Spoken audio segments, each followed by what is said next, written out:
Good morning, Kuhner country. Okay, the weekend was a terrible weekend in Minneapolis, and the question now is, in all seriousness, has Minneapolis now fallen? This is now the question many residents are asking, not just in Minneapolis, but citizens and Americans all across the country. Yesterday, a mob, and that's what it was. It was a mob of rabid, rampaging anti-ICE rioters stormed a Baptist church in Minneapolis. It is the Twin Cities Church. It is a Baptist church while services were being conducted. And this mob was now egged on and led by none other than ex-CNN host Don Lemon, or Don Lemon, as he likes to call himself. Don Lemon, I kid you not, was streaming the entire thing live. And so, in the middle of a church service, Christians who were praying, worshiping, minding their own business, suddenly saw a mob storm into their church, beginning to yell, yelling, slogans being shouted out, anti-ICE slogans, some of them anti-Christian slogans.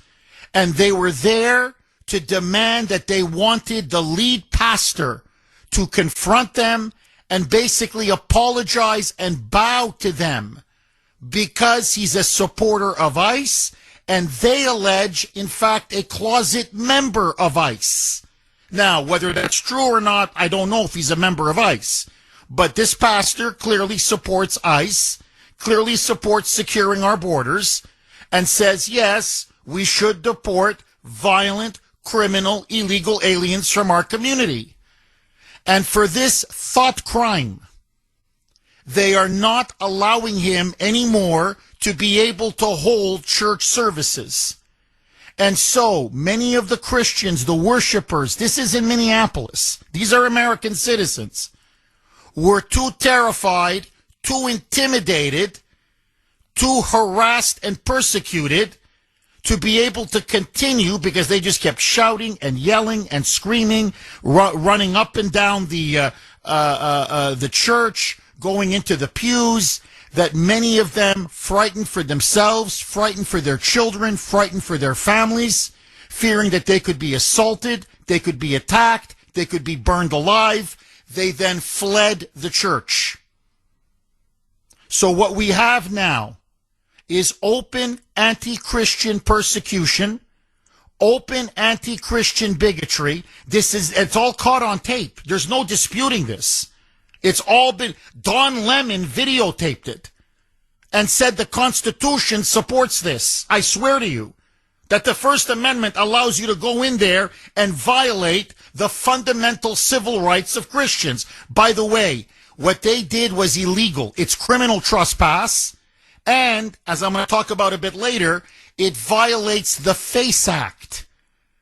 So it's got it's violation upon violation upon violation. But that doesn't matter, because things now are escalating out of control. As worshipers are now being pushed out of churches, as worship services now are literally being shut down by this rampaging mob. On the streets of Minneapolis, anti-ICE rioters and political vigilantes are now deliberately targeting any van, any truck, any SUV they believe could be ICE. And so what they're doing is they're writing graffiti. They're writing ICE on these vehicles. They just go by and spray paint ICE, thereby giving a signal to these left-wing roaming thugs, these mobs now that are armed. I'm not kidding. Many of them with guns, shotguns. They're patrolling their neighborhoods. They're just randomly now patrolling the streets. They've taken over the streets with weapons, and they are then smashing vehicles. They're smashing them, lighting them on fire, burglarizing them, looting these vehicles. Most of the vehicles being looted don't belong to ICE. They belong to residents. In fact, almost all of them. It doesn't matter. It's now a plunder, loot, smash, and grab spree everywhere. Now they're blocking traffic, but not just blocking traffic, with guns in hand. And you can see it. It's all on videotape. Shotguns pointed to people's heads. They now are stopping people and looking to see if they are members of ICE, asking them if they support ICE. If they support ICE, they will not let you through, and some are even threatening now to shoot residents who support ICE. So, you now have cars, vehicles being destroyed all across Minneapolis. On top of all of this, now you go to restaurants. People now can't even eat a meal. At restaurants now, these mobs with their stupid whistles now show up. For example, there was a group of IT workers at a restaurant, at a deli, having a sandwich, minding their own business. In fact, most of them were supporters, not actively, but passively. They are supporters of the anti-ICE rioters. It doesn't matter anymore. The mob believed that they were ICE by the way they looked, and then they're now storming into the deli. They stormed into the deli, and they literally told them, if you know what's good for you, get out. Yelling, shouting, menacing, blowing whistles, and so now restaurants are being emptied out of clients. If there's even a suspicion or a rumor online that they or one of them is a member or a supporter of ICE. As all of this was taking place, blood flowed on the streets of Minneapolis. On Saturday, an anti-Islam activist by the name of Jacob Lang, L-A-N-G. He was a former J6er. He spent time in prison over J6, pardoned by President Trump. An anti-Muslim activist went to the steps of City Hall with a group to protest Somali fraud. In fact, he threatened to burn the Quran. He never did. He never followed through. But the fact that he even threatened to burn the Quran brought a massive counter-protest of these left-wing lunatics, communists, and anarchists. And as he spoke from the steps of City Hall, condemning the fraud in the city, condemning illegal aliens and the illegal alien invasion of our country, the Marxist thugs then grabbed him, threw him into the mob, and then they began to beat him, punch him. One stabbed him. He would have been dead had he not been wearing a tactical vest. He was repeatedly beaten. He was stabbed. By the grace of God, somebody, one of his supporters, just took him almost by a headlock and forced him out of the crowd as the rampaging mob was trying to tear him apart. They put him into a red sedan, and then the mob wouldn't let the sedan's door be closed. They reopened the door, grabbing him. They wanted to pull him out of the vehicle. If they pulled him successfully out of the vehicle, he's a dead man. He's a dead man. He managed to stay in the vehicle, and the red sedan managed to drive away. His back of his head was covered in blood. He was repeatedly, as I said, severely beaten, and he was stabbed. Now, it's not just that we have rampaging mobs and gangs now who are beating citizens to submission, who are terrorizing people who go to restaurants, who are literally storming churches and shutting down worship services. And cars now being destroyed and torched randomly. But the Minneapolis Police Department has stood by, stood down, and done nothing. Nothing. When they stormed the church, the Minneapolis police did nothing. When they now go after restaurant eaters, members of people who want to go to a deli, patrons, customers. They do nothing. When Jacob Lang was almost killed and violently beaten and stabbed, Minneapolis police were across the street. No one offered him any assistance whatsoever. We have a full-blown insurrection. There is no question. Minneapolis now has descended into pure anarchy, chaos, and lawlessness. And Governor Tampon Tim has now mobilized the National Guard. On the streets are Humvees, military vehicles, National Guard troops. But they're only there to protect the protesters and the rioters. 617-266-6868 is the number. Okay, I have to ask all of you, has this government-sponsored insurrection in Minnesota, especially Minneapolis, which is the epicenter, is it now completely spinning out of control? And is it time now for President Trump to deploy the military? He has 1,500 troops on standby. That's what he said last night. So did the White House in response to this storming of a city. It's called City's Church, a Baptist church, by this rampaging anti-ICE mob yesterday, shutting down worship services, going and targeting a pastor that they believe is moonlighting as an ICE agent. And so President Trump now says there is a limit to his tolerance, and he's about to reach that limit. Now, I just want you to listen, get a taste. This is Don Lemon, who I believe should be arrested. He's got to go to jail for what he did. And every single one of these other so-called protesters, these are vigilantes who just stormed into a church and hounded the worshipers out and shut down the entire service. Listen now to Don Lemon interrupting a church service. It's a Baptist church, City's Church, in St. Paul, Minneapolis. Roll cut 3, Mike. This is the beginning of what's going to happen here.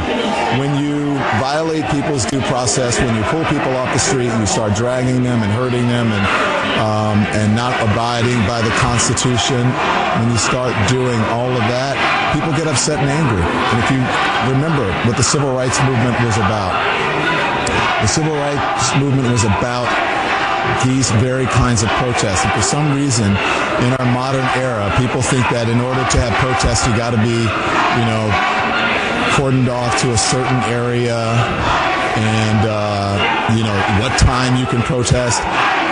There's nothing in the Constitution that tells you what time you can protest. You can protest at any time. That's the whole point of it. Yeah, no. Storming a church is not in the Constitution. Promoting chaos and anarchy is not in the Constitution. Shutting down religious services and discriminating against Christians is not in the Constitution. Trespassing on private property, and this was criminal trespass, is not in the Constitution. This guy's an idiot. He's an idiot. He's a bomb thrower. Now you know why CNN finally got rid of him.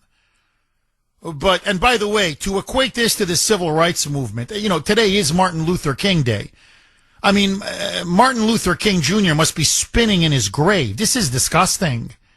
This is disgusting.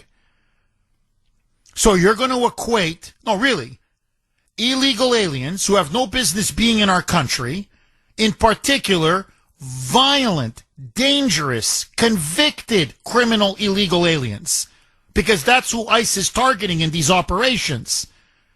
Again, just over the last couple days, child molesters, sex predators, murderers, drug traffickers, gangbangers. That's who they either arrested or were attempting to arrest, unless now they're being blocked and impeded at every corner. So now you're going to compare that to the systematic subordination and discrimination against blacks in the South? U.S. citizens who weren't allowed to go to school, weren't allowed to vote, were told to sit at the back of the bus? Are you mad? Are you normal? Like, seriously, are you insane? Like, are you on drugs? I have to ask, are you high? And you can hear the crowd in the back. I mean, they're yelling, shouting. They were going pew to pew to pew. And you can see the people, the poor worshipers, many of them, there were children there, there were elderly there were families there. And they're like, oh my God, are they going to attack us? Are they going to destroy the church? Are they going to burn it to the ground like they've been doing in other places in Minneapolis? Are they going to grab the poor pastor off the altar and what, smash his face in with a shovel? This is protected in the Constitution according to this clown? Now, listen to Don Lemon. They're inside the church. They've breached the church. They are shouting anti-ICE slogans and other vile things. Honestly, my friends, this is demonic. This is satanic. These are godless Marxists and communists. That's what they are. I can tell you the group. The group is funded by George Soros. They're so-called racial justice warriors. I'm putting this in air quotes. And radical LGBTQ social justice warriors who are now on this anti-ICE propaganda campaign. And they said, let's go tear up a church. Let's shut it down. Listen to Don Lemon. Roll cut 3A. Mike. Everyone has to be willing to sacrifice something.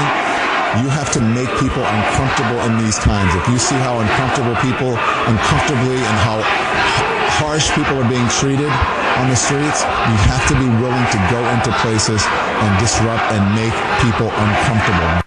Unbelievable. Yeah, discriminate against them. No, I know, violate their fundamental civil rights. Okay, Sandy made a very good point to me while we were off air. She said, forgive me, but isn't freedom of worship at the heart of the First Amendment? Yes. Yes. So, according now to Caroline Leavitt, the White House press secretary, she went on X last night, said the White House now is fully aware of what happened at City's Church in Minneapolis, and that clearly what was done was a violation of civil rights. It was criminal trespassing, a violation of what's called the FACE Act, which literally makes it a crime to disrupt or shut down worship services. It's a federal law. You cannot storm into any church and just simply start yelling, screaming, and disrupting the church services. Never mind just shutting the whole thing down.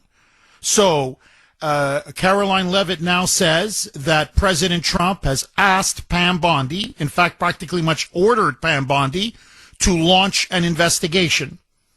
Pam Bondi then went on X saying, we are investigating and we're going to prosecute anybody who broke the law. Everybody on tape, all of those ICE vigilantes and insurrectionists that were there in the church should be prosecuted.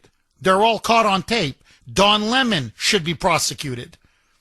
In other words, the time for talk is over. The time for action is now. Agree, disagree. So what we now have in Minneapolis, let's be very clear, is that these anti-ICE insurgents, and really now they become domestic terrorists, are not just assaulting ICE, attacking ICE, blockading roads, setting up barricades, setting up now no-go zones for ICE.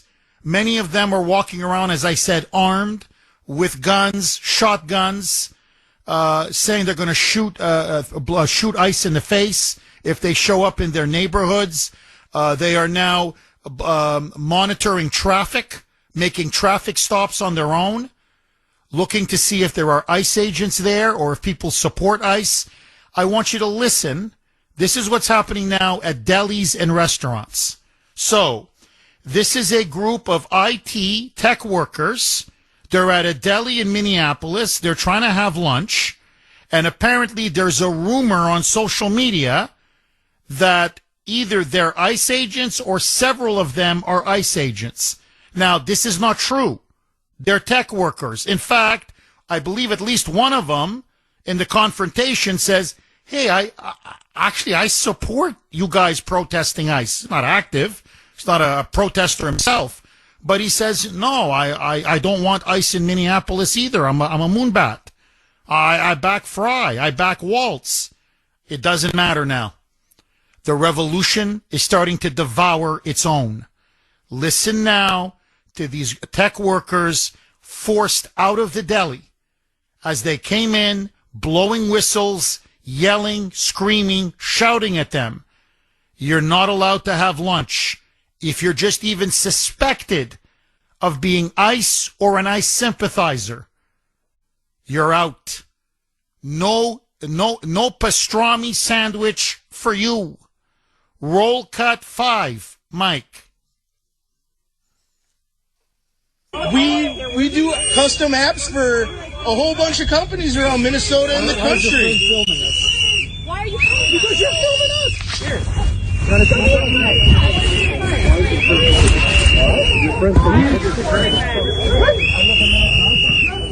Do I look like an ICE agent? Yeah, you look like an ICE agent. Holy Christ. I mean, he's starting to realize they're insane. Now, this is ironic because he's actually a supporter of Fry and Waltz. But they're like, they're like, why are you filming us? Because you're filming me. And you're harassing me. And I can't eat.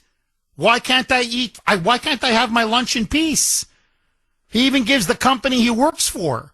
He says, we're tech workers. Leave us alone. But they continue. Listen now to this. Roll cut 5A. Mike. This is what's wrong with this guy's talk. No, it's not. Because you have no relationship with us. Do you support?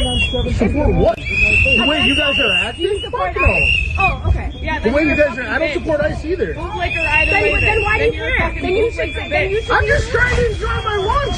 If you're not with us, then you're against us. And they pushed him out.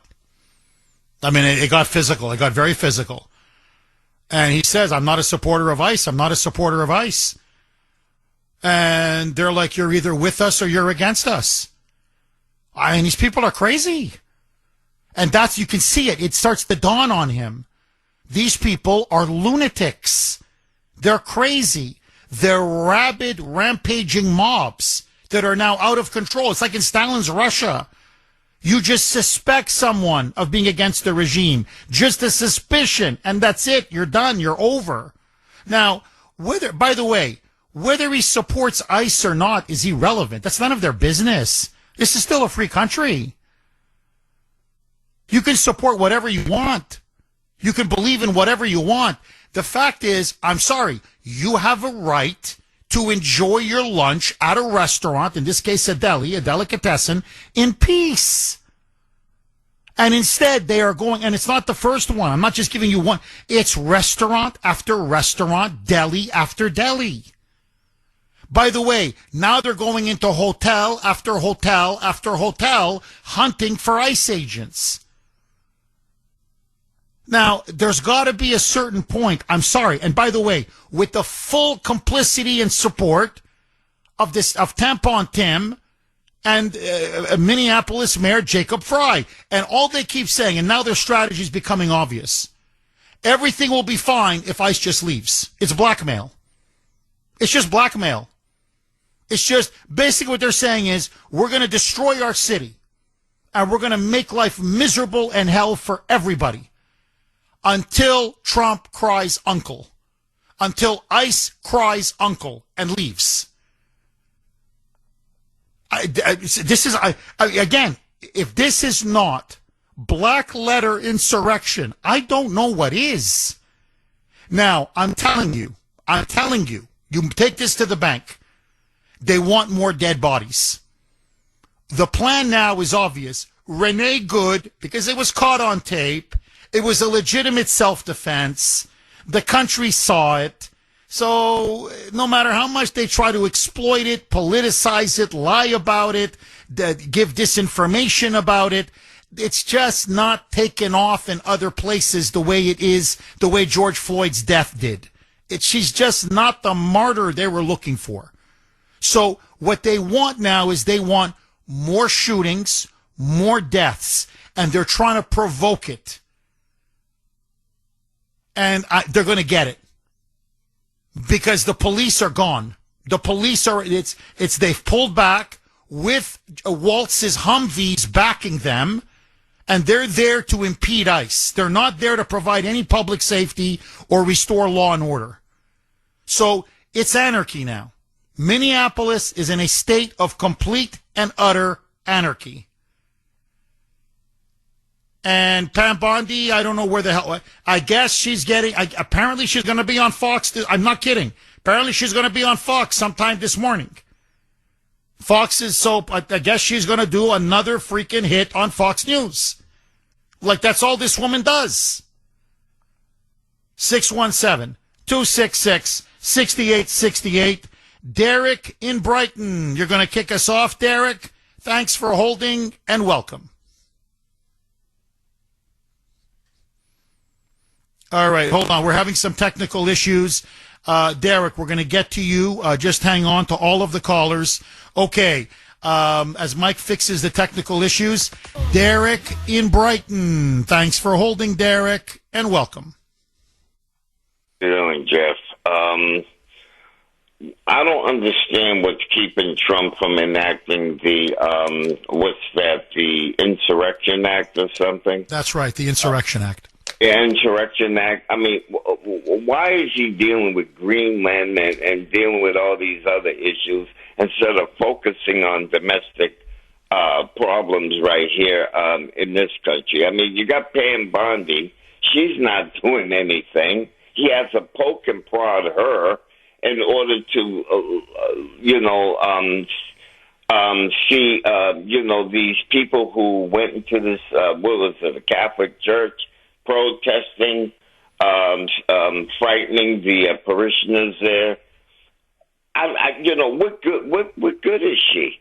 I mean, why isn't he federalizing the National Guard against this stuff and just rounding these people, giving ICE, helping ICE by federalizing the National Guard? And you got Tim Walz.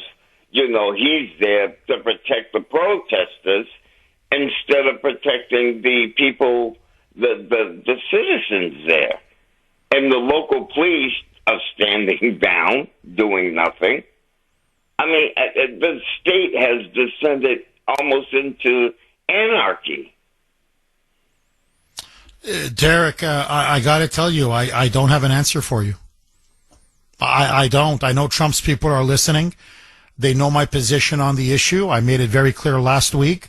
I think the country now wants him to invoke the Insurrection Act at a bare minimum, at an absolute bare minimum. I know his Department of Justice is investigating Waltz and Jacob Fry, the boy mayor of Minneapolis, for obstructing justice. But it's just, constant. We're investigating, but they don't do anything.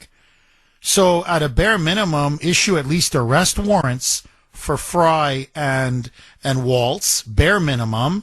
Send in even more DHS officials if you need to. But what's happening now is they've been outmaneuvered. You can just see it. They've been outmaneuvered. Soros is funding an army. They're everywhere in Minneapolis. By the way, hotel workers now are leaking personal information of their guests. So when they find out that they're ICE agents, they leak them to these radical leftist groups, and then they descend onto the hotel. And that's when they storm the lobbies, they surround the hotel, they tear up the hotel, they threaten to go into the rooms and go after these ICE agents. They make noise so they can't sleep at night. And so now hotels are kicking ICE agents out. This broke over the weekend as well. Doubletree by Hilton Hotel notified ICE agents staying that you are not allowed to stay. We want you out by Sunday. And so they evicted every ICE agent, and they've said, we're not going to allow you to book any rooms. Now, they have plenty of rooms available, because when ICE agents on their own or some staffer called in and said, hey, I want to book a room, do you have space? They said yes. So they have the rooms. They're just kicking them out. So basically, they're trying to make it impossible for ICE to stay at a hotel, to have a meal, to make an arrest, to do anything. And the problem now is Minneapolis has become a tinderbox. Now guns are pouring in. They've got guns coming in. Look, you got to see this. There's videos now everywhere. Leftists now are walking around with rifles, with guns, with shotguns, patrolling their ICE-free zones. These are neighborhoods that they've unilaterally on their own, like a mob, said, no, ICE is not allowed here. They're openly now protecting illegal aliens. And they're there with their guns. They're outside with their guns. They're walking on the streets. You just see them. They're all wearing these big parkas and hats because it's freezing cold, and they got guns. And you interview them, and they say, ICE shows up, and I'm going to shoot him in the face. If ICE shows up, there's going to be a gun battle. So the problem now is that Trump is facing a violent or a potentially violent rebellion. And I think he fears that if I go heavy, if I invoke the Insurrection Act, you're going to see a shooting civil war in Minneapolis. I think that's his fear. And there's going to be bodies everywhere. And that's exactly what the left wants. They want the Kent State. They want a Rodney King. They want a George Floyd. They need martyrs. And then they're going to light every city on fire. Now, just so that you know, this has been widely reported. New York Post has reported it. New York Daily News has reported it. New York Times has reported it. The local New York media has reported it. They're all reporting this. Zohran Mamdani, okay, that Islamokami.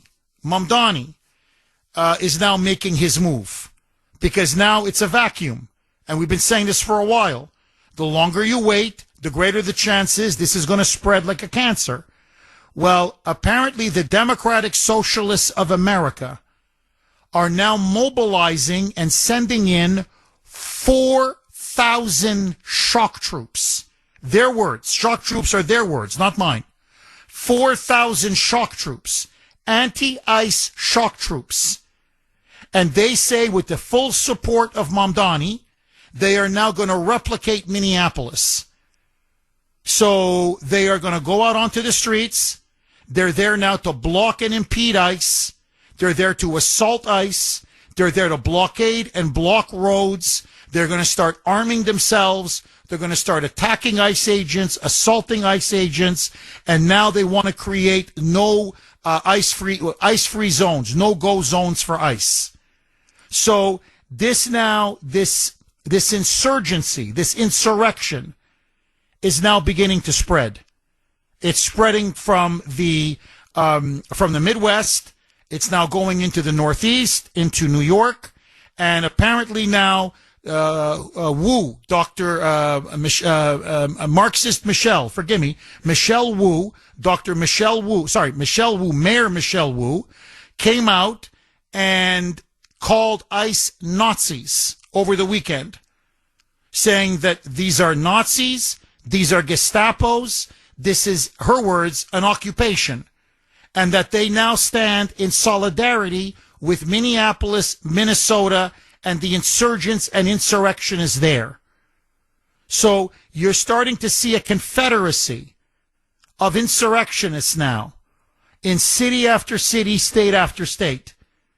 And I think Trump now fears that if he sends in the military, it's going to be 1861. I think that's his fear. That if he sends in the military, it's a tinderbox and it's going to blow. And I think that's what's holding him back. The problem is now, no matter what he does, either it's going to get violent, it's already getting violent, but it's going to spread and spread and spread and get worse and worse and worse. Or you send in the military now and nip this thing in the bud before we have ourselves a potential civil war. So, Derek, that's the issue now. And the president now, listen, you got your Nobel Peace Prize. Machado gave it to you, the opposition leader from Venezuela. You've got to start. You've got a you've got a rebellion on your hands. With all due respect, Mr. President, I love you, but you can't focus on foreign affairs anymore. This country, the Democrats are going for your throat, and they're engaging in a full-blown conspiracy, an insurrection, to overthrow federal power, to annul your election victory, and to abolish and dismantle and discredit ICE. They want ICE out, and they want to protect the illegal aliens now at all costs. They're making their stand. The president has to move. Derek, thank you so much for that call, which brings us to the poll question of the day. So let me ask all of you. It is the Kuhner Country poll question of the day, sponsored by Mario's. Should Trump now deploy the military into Minneapolis? He's got 1,500 paratroopers, 1,500 troops on standby. All he's got to do is say go. They're waiting to go. Is it time for Trump to pull the proverbial trigger and use or invoke the Insurrection Act and send in troops to Minneapolis now? A, yes. B, no. You can vote on our webpage, WRKO.com/Kuhner, WRKO.com/Kuhner, KUHN is in National ER. You can also vote via X, our handle there, all one word. And again, I was very active on X last night, at the Kuhner Report, KUHN is in National ER, at the Kuhner Report.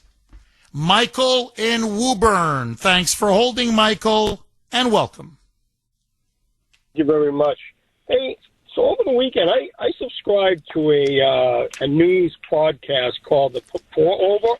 I'm not sure if you're familiar with it, but there was a great article talking about ICE and what is ICE and how do they do their work and all these good things. And it was pretty educational on, what an ICE raid is. But I don't know if many people know, but ICE was created back in 2003, as part of, response to 9/11.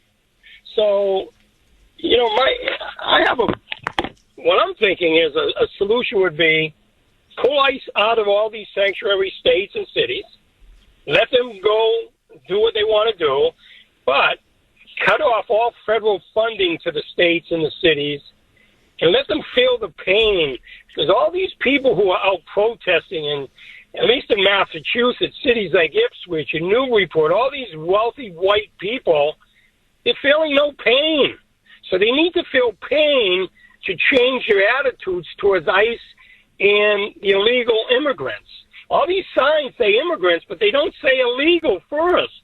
And I just don't understand people in this country. So if I was Donald Trump, I'd say, fine, I'm taking ICE away. I'm cutting all your federal funding. Now you go figure out yourself. And I think people like Maura Healey and them and Michelle Wu would be in big trouble. So that's just my thoughts. Well, Michael, look, that may have been an option maybe a couple of years ago. The problem now, and let me just give you one example, but I can give you millions of examples. Just in California alone, they discovered 23 votes by illegal aliens. And you know what they used as their address? I swear you can look it up. A porta potty. A toilet. Essentially a toilet. A bathroom. A porta potty in a parking lot. Okay? And it was, by the way, a broken down porta potty. It wasn't even a very nice porta potty. 23 illegal aliens registered social security numbers and voter registration. And the address they gave was that porta potty in a parking lot. I'm just giving you one example. The voter fraud that these illegal aliens are committing is through the roof. You look at Minneapolis, it is the core of the Democrats' power. What they're doing now is all of these Somalis, it's not just that they're stealing billions and billions of dollars. That's our money. All of our money. It's not just that it's billions of dollars more in fraud. They're getting welfare benefits they have no right to. But they're voting in massive numbers. Massive numbers. I'm talking 50, 60 Somalis are being registered at a laundromat, 100 Somalis at a restaurant. Some places it's a parking lot. Like, there's nothing there. There's no structure. There's nothing.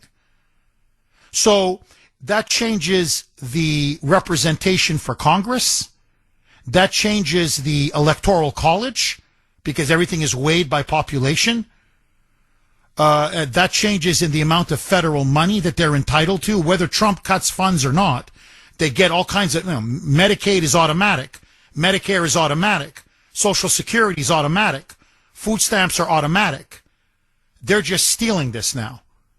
So the problem now is, because of Biden, so many illegals were allowed to come in. It was an invasion.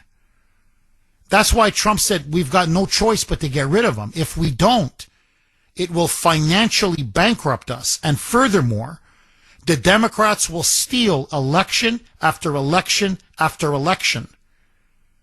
It's only going to get worse, not better. So it's like they've imported an army of fifth columnists, and they're putting them on welfare and allowing them to steal, to do all kinds of scams and cons with daycare centers and food lunch programs in which they're not taking care of a single kid or providing a single sandwich or a single lunch, while they're stealing billions of our money. ICE is there to make sure that these crooked politicians are investigated, that these fraudsters, these Somali pirates as they're called, by the way, many of them committed immigration fraud. They're illegals in which somehow Keith Ellison or Waltz were enabled to give them fake papers to claim that they're citizens. So ICE is there to round all of them up as well. So they would love nothing more. Look, they'll take it any day. This what they wouldn't have accepted even 2-3 years ago, now they'll take. Okay, yeah, ICE, just leave. Just leave. Okay, but we cut your federal funds. Yeah, we'll blame Trump. We don't care. We'll never get, because these are illegals that will vote for us in perpetuity. So we'll never lose our power. All we can do is make it even more blue and chase even more conservatives out of our state. So, Michael, what I'm trying to say is this. I've seen this movie before as an historian. It's called the 1840s and the 1850s. And it's just year after year, incident after incident. You can just see the country pulling apart. That's what the Democrats have done again in the name of power. And Trump now is like Lincoln. He's at a fork in the road. And he's very worried. If I send in the military, it's a powder keg. But if I don't, this country is finished. And that's why my advice to the president is, at this point, I think you don't even have a choice. Send in the military and end this now while you still can. Michael, thank you very much for that call. I really appreciate it. Here, look, I could go on and on. This weekend was a pivotal weekend. It was a great weekend for football, don't get me wrong. But in terms of events on the ground, it was a very bad weekend for the country. So things got much worse in Minneapolis. Look, it's descending into madness. It's Minneapolis madness. Here are anti-ICE protesters outside of the ICE building. This is the problem now, because it's a government-sponsored insurrection. So Waltz and Fry and Ilhan Omar, those are the three real culprits, are now directing these activists, put so many bodies in front of the ICE buildings, they can't even get their vehicles out to even conduct their raids or conduct their legitimate law enforcement operations. In other words, smother them, bottle them up, obstruct them to the point they can't even get through their own gates. Roll cut 1, Mike.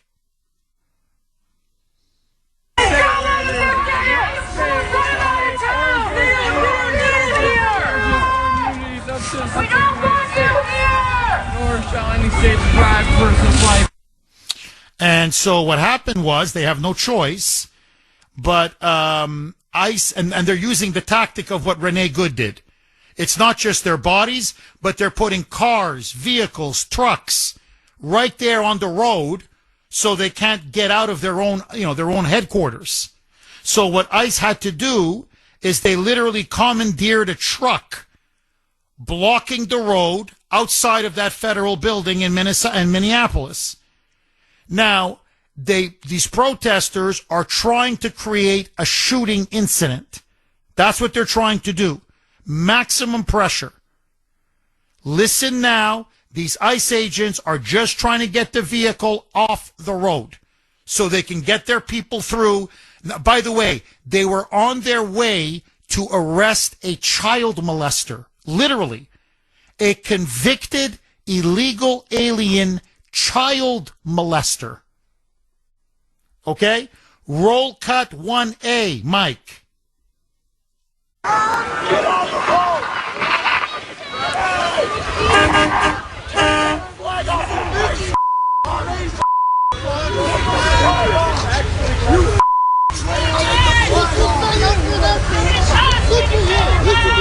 Take the flag off!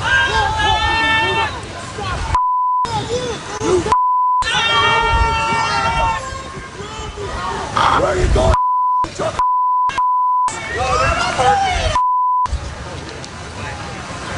You guys aren't stealing his truck, are you? You're not going to steal this truck, are you? The truck's blocking the road. So ICE is now apparently, they're stealing trucks, man.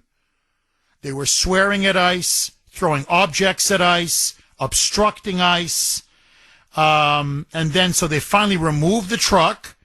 They managed to get a couple of vehicles out. So ICE vehicles, so they can start doing their operations. And the crowd goes absolutely berserk. And they start swearing and screaming Nazis at the ICE agents, the ICE officials that resume guarding their federal building, the headquarters. Roll cut 1B, Mike. Go back to your Don't kill yourself! It's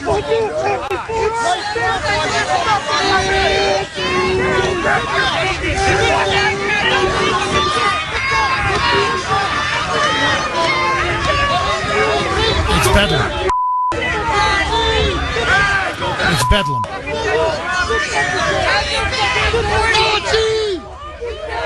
Careful, guys. They're like pushing old people over. Okay, now, here's the problem, okay? It's getting worse. It's escalating. I'm telling you, they're going to start shooting at ICE now. It's inevitable. We're just talking, it's not a question of if, it's a question of when. 617-266-6868 is the number. Ken in the great state of Georgia. Thanks for holding, Ken, and welcome. Morning, Jeff. How are you? Happy Martin Luther King Day. Happy Martin Luther King Day, Ken.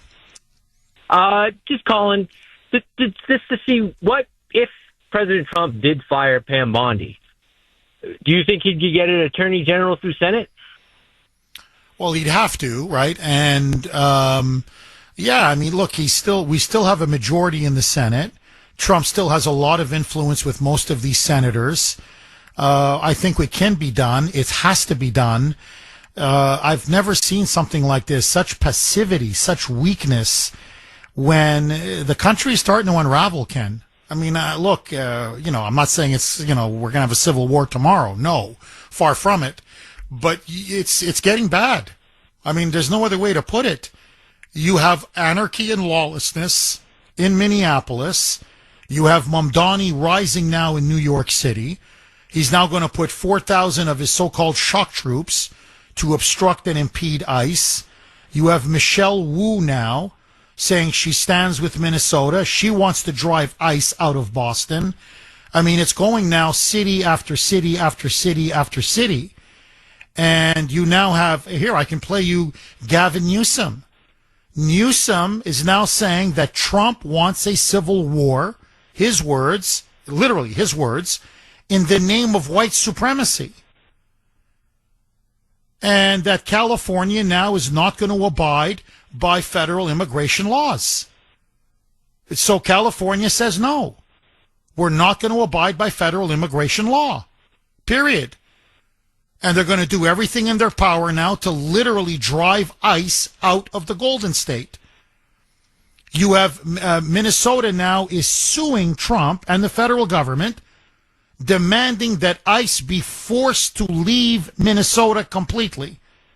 So their position now is you can't even forget illegal aliens, forget fraudsters, forget, people who are scamming and stealing money. You can't even now arrest gangbangers or MS-13.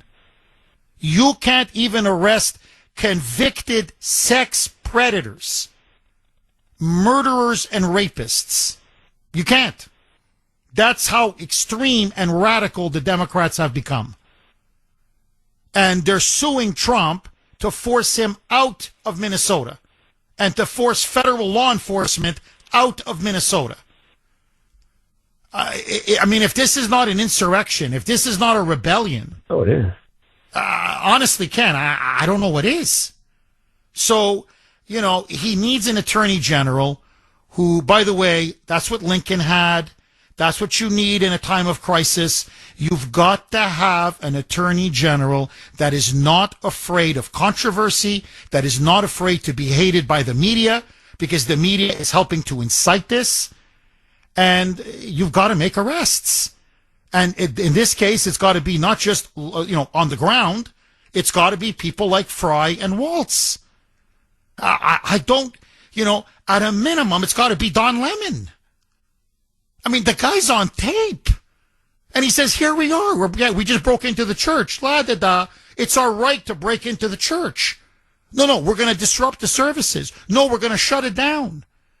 And the mob is calling for the pastor, the lead pastor who's, delivering a sermon.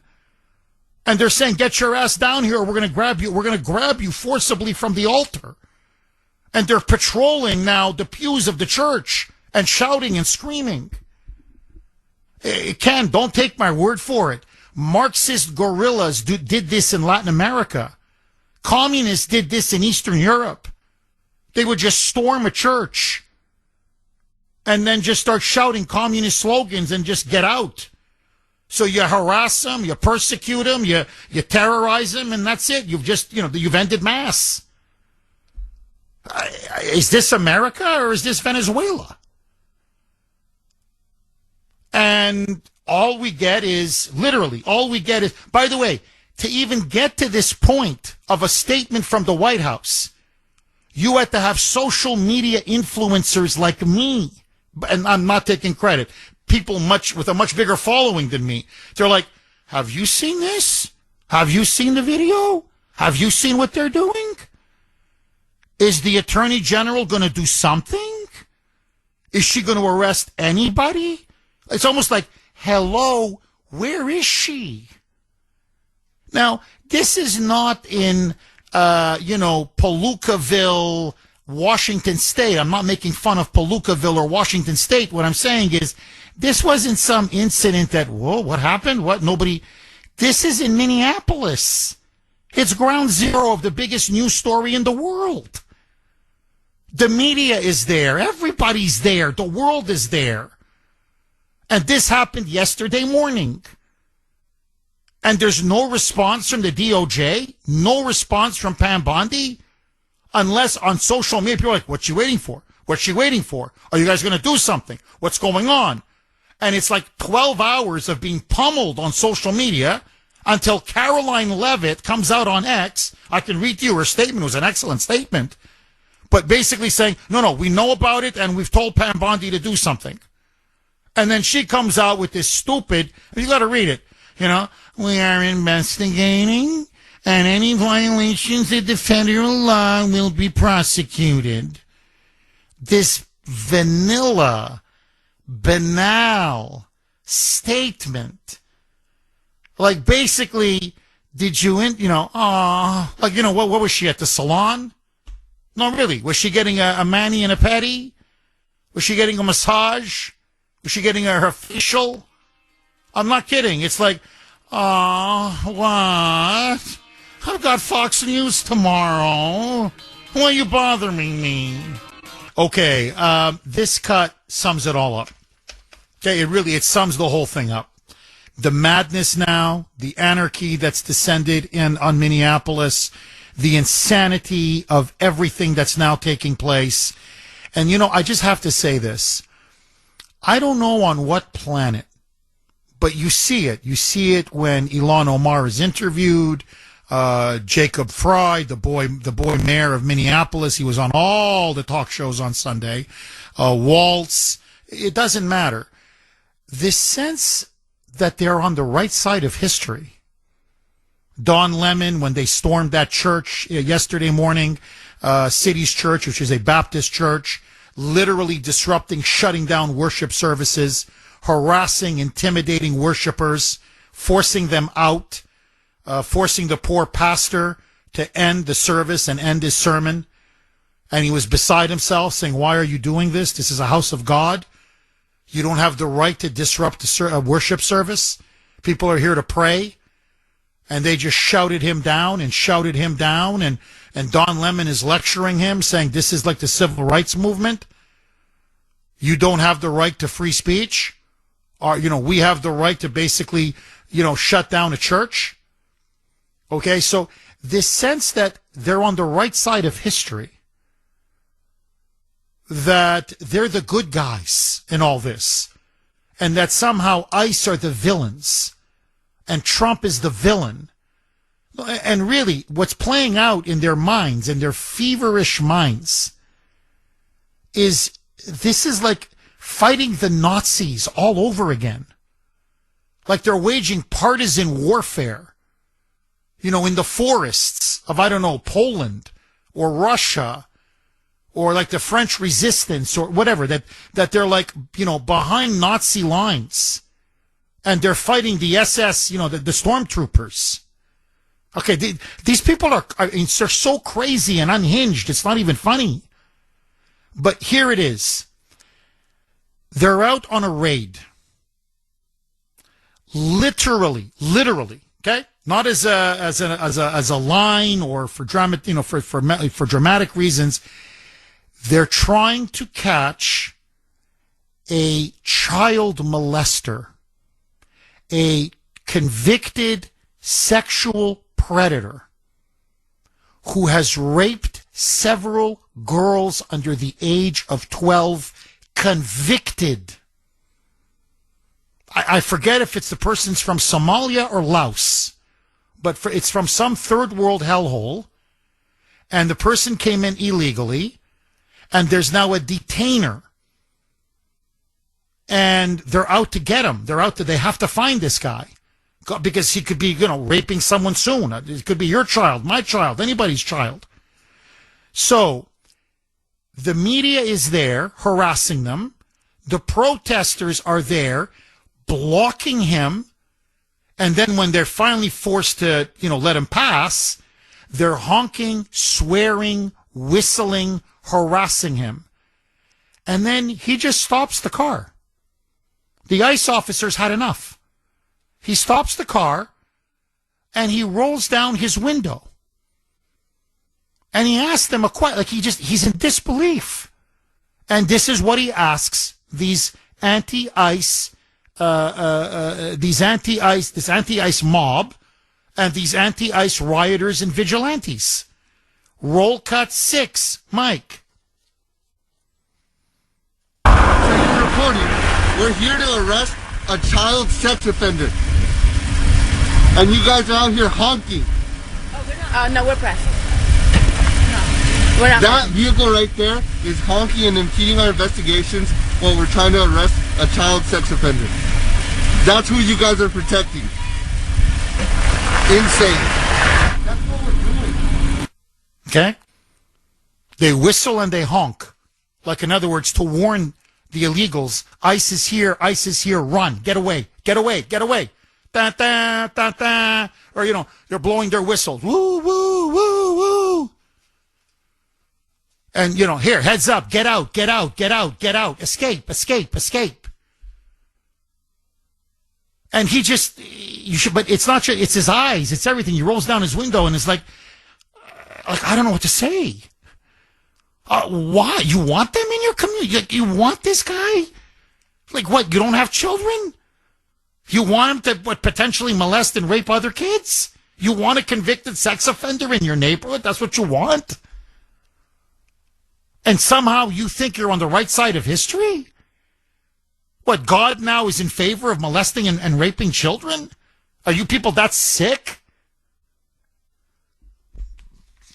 617-266-6868. Dave in Saugus. Thanks for holding, Dave, and welcome. Good morning, Jeff. How are you? Very good. How are you, Dave? Jeff, you know something? Enough's enough. Got to get rid of Pam Bondi, number one, because she ain't doing a damn thing. She ain't got the cojones to do anything. She didn't do nothing about the Epstein situation. What do they think that she's going to do about this? She's not going to do anything, Jeff. As you said, call in the Insurrection Act, get the National Guards out there, and forget the rubber bullets, Jeff, because the other side's not using rubber bullets. Take them all down the way they should have been taken down last week. You know, this is all Biden's fault to begin with, which we all know. But, Jeff, enough's enough. When they start kicking down a church door, nah, I'm sorry, Jeff. That's the bottom line right there and then. That's a red line. That's satanic. I'm going to be really honest with you, Dave. That's diabolical, that's demonic, and that's satanic. I'm sorry, that's the devil. And in this country was founded on freedom of religion. It was founded on freedom of worship. And, you know, look, whatever you think here, I'm going to just be as judicious, honestly, as possible, okay? Whatever your views on ICE. Here, I hate ICE, Jeff. Okay. You have a right to hate ICE. I'm going to protest ICE. Fine, as long as it's peaceful, you can protest. What does this have to do with now this church and these people who are there on Sunday to worship God and worship Jesus? Whatever you think about worshiping God and worshiping Jesus, they're not bothering anybody. They're on private property. It's a well-established church. It's a Baptist church. It's a Bible-based church. It's the city's church. There are families. There are elderly. There are children. They come every Sunday. They never bother anybody. They park their cars in the parking lot. They go in and they pray and they listen to a sermon from their pastor.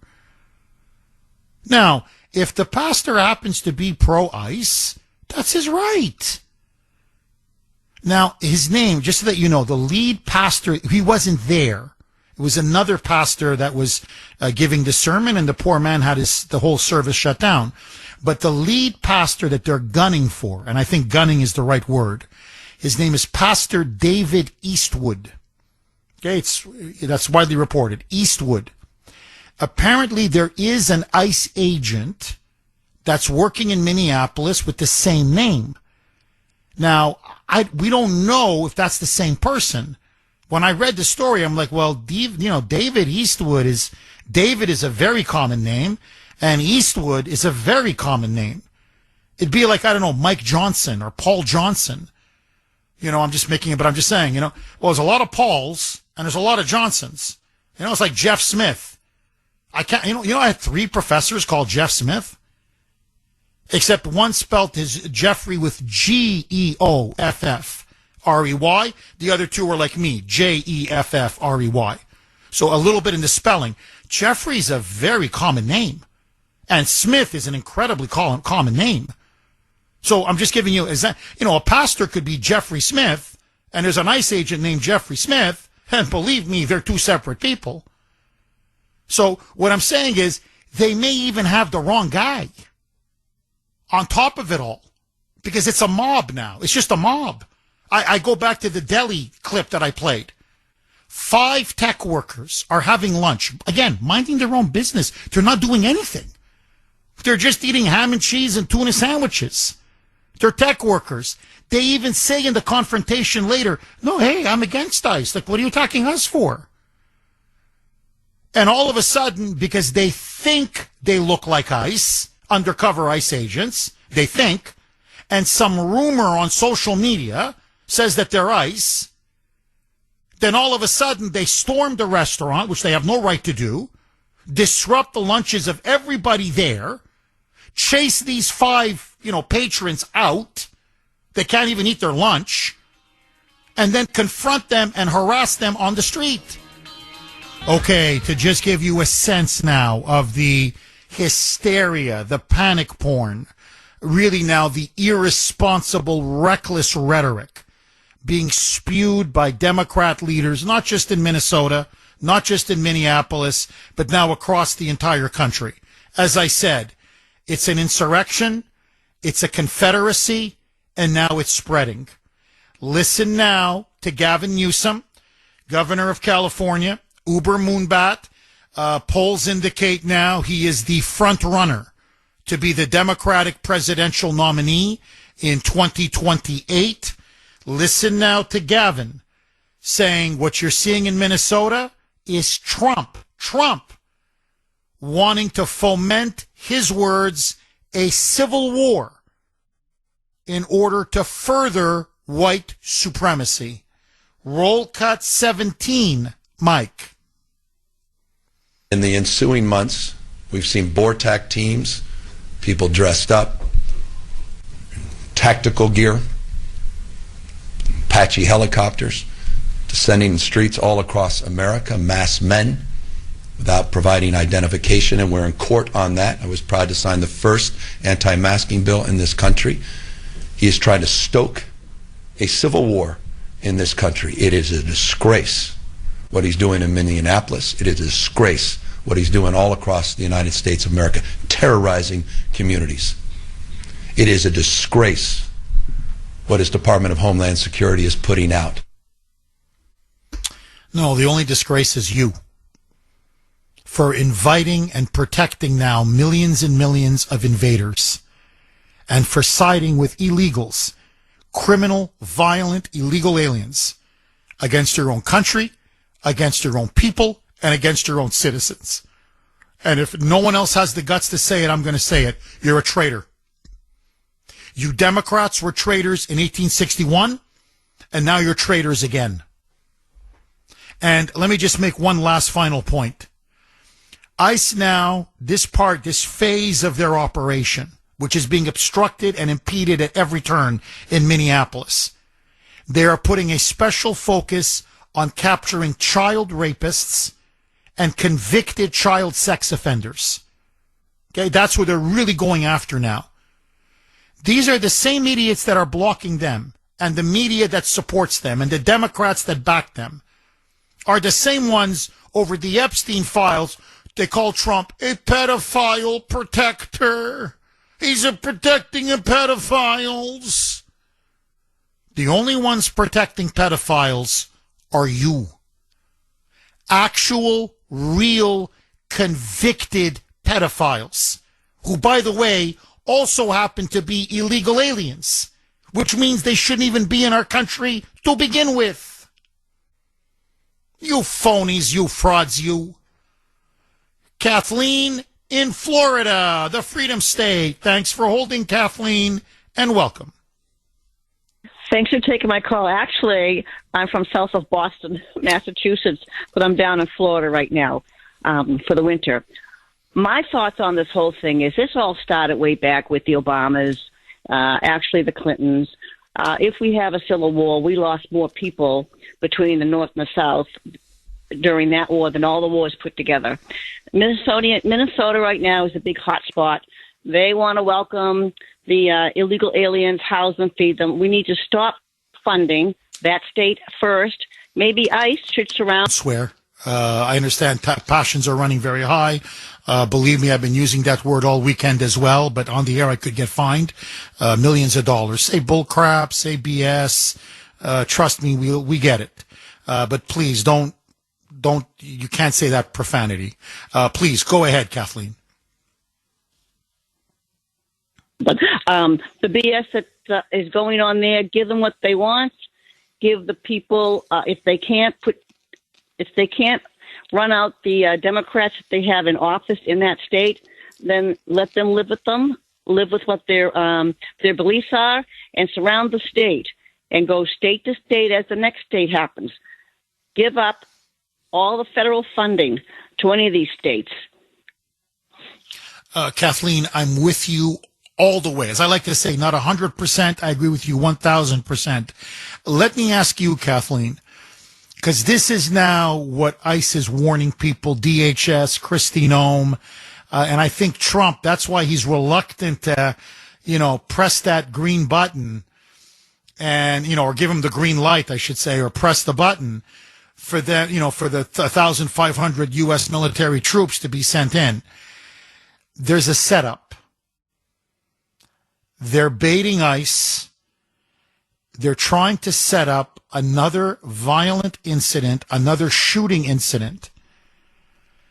And they believe this time that's going to set off the powder keg. That's going to blow Minneapolis and with it other cities sky high.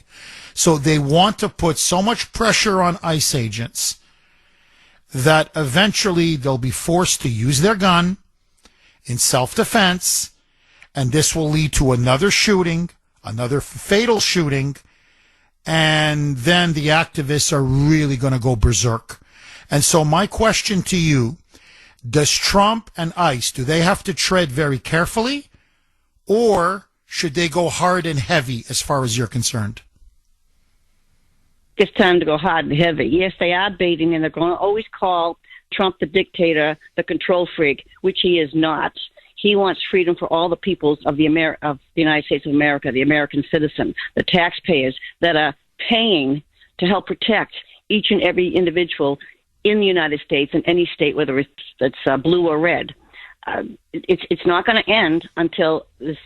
We don't want to drop what we call. It's not dropping a bomb. It's stopping what's never going to stop, because it's going to go from state to state. And where's it end? Well, Kathleen, look, I've got a couple of very good sources. I don't want to say who they are. They're very, friends of this show. They're very smart. They're conservatives. They've been living in Minneapolis their whole life. They're journalists. They're writers, bloggers. Anyway, probably have said already too much already, but anyway, they've been following events there very carefully, slowly documenting some stuff, videotaping. They're on the streets, but they're prudent. They're cautious. And this is what they're telling me, that a lot of these anti-ICE rioters and vigilantes are paid. They're professional agitators. Some are clearly fanatics. Some are also dangerous criminals. He said there's no question. There are some really violent, dangerous elements. But they say for the most part, the reason why they're doing this is because up to now, and this includes the George Floyd riots, this goes back years, there's never been any consequences for their actions. They stress this to me over and over again, that the crowd, these activists, these rioters, these vigilantes, these insurrectionists, that, they stormed that church yesterday. And one of the reasons why they stormed it is they go, nothing's going to happen to us. We know nothing's going to happen to us. Trump can talk, the DOJ can talk, conservatives can talk, but we can break any law we want and nothing will happen. A week in the county jail. This is how they phrased it to me.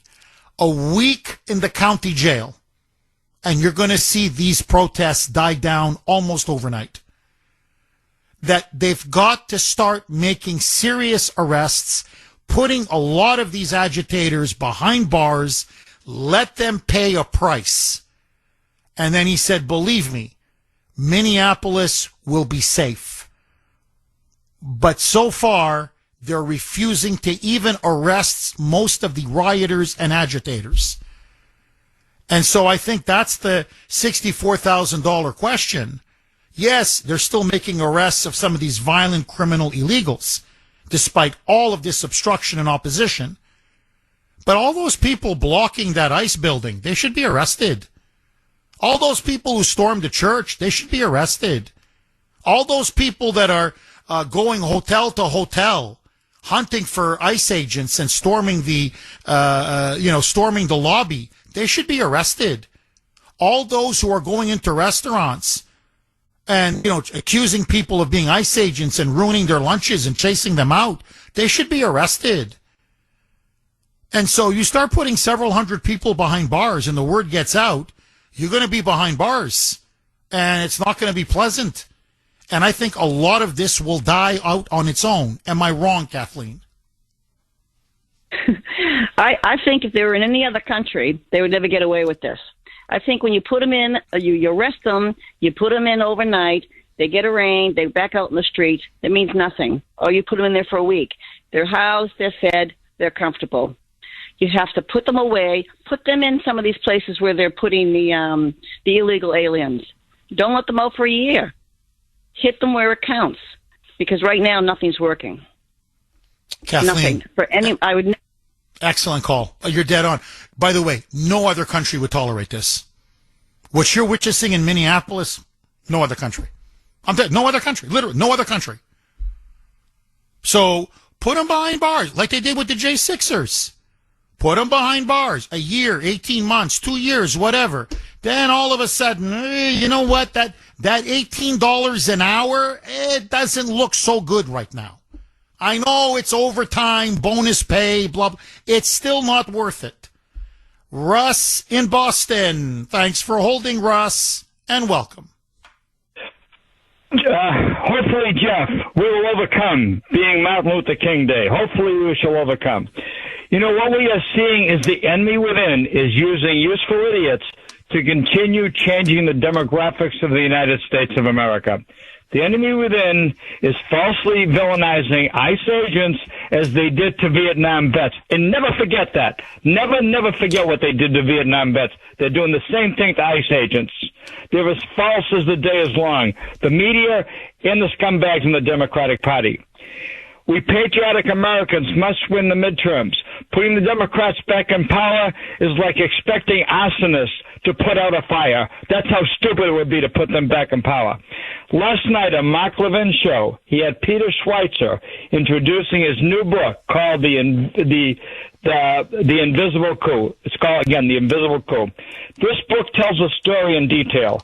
President Trump must address the nation, telling the Democratic Party leaders and the left-stream media to stop anti-ICE propaganda. Law and order must prevail. You will force me to use the Insurrection Act, and don't spin it and blame me for using the Insurrection Act after what you people have done. And Jeff, I'll add this, since you mentioned, pretty boy from California, Governor Newsom. In my lifetime, we've gone from California dreaming to the California nightmare. And Jeff, I remember back in the 50s, part of my mother's family went to California, and they all prospered and all did very well out in the state of California. But California has gone to hell, and I'll tell you, what really gets me in a city that I've visited several times over my lifetime is how they've ruined the city of San Francisco. It's awful. It's awful what they did. God bless America. Jeff, doing everything you can do, and I appreciate it every day that you're on the air, because the truth comes out in this show. Oh, thank you. Russ, as usual, you are spot on. Russ, I want to play a clip, and I want to get your reaction as a Vietnam veteran who served 2 tours, a patriot, really the heart and soul. People like you are the heart and soul of our country, the backbone of our country. This is Ilhan Omar, okay? Ilhan Omar, who, by the way, spent her youth in a Kenyan refugee camp. Her father was a leading Marxist figure in the Somali communist regime. He personally tortured and murdered thousands of victims. So she's a red diaper baby. But after the fall of communism in Somalia, and the regime was overthrown, she ended up in a Kenyan, neighboring country, Kenyan refugee camp.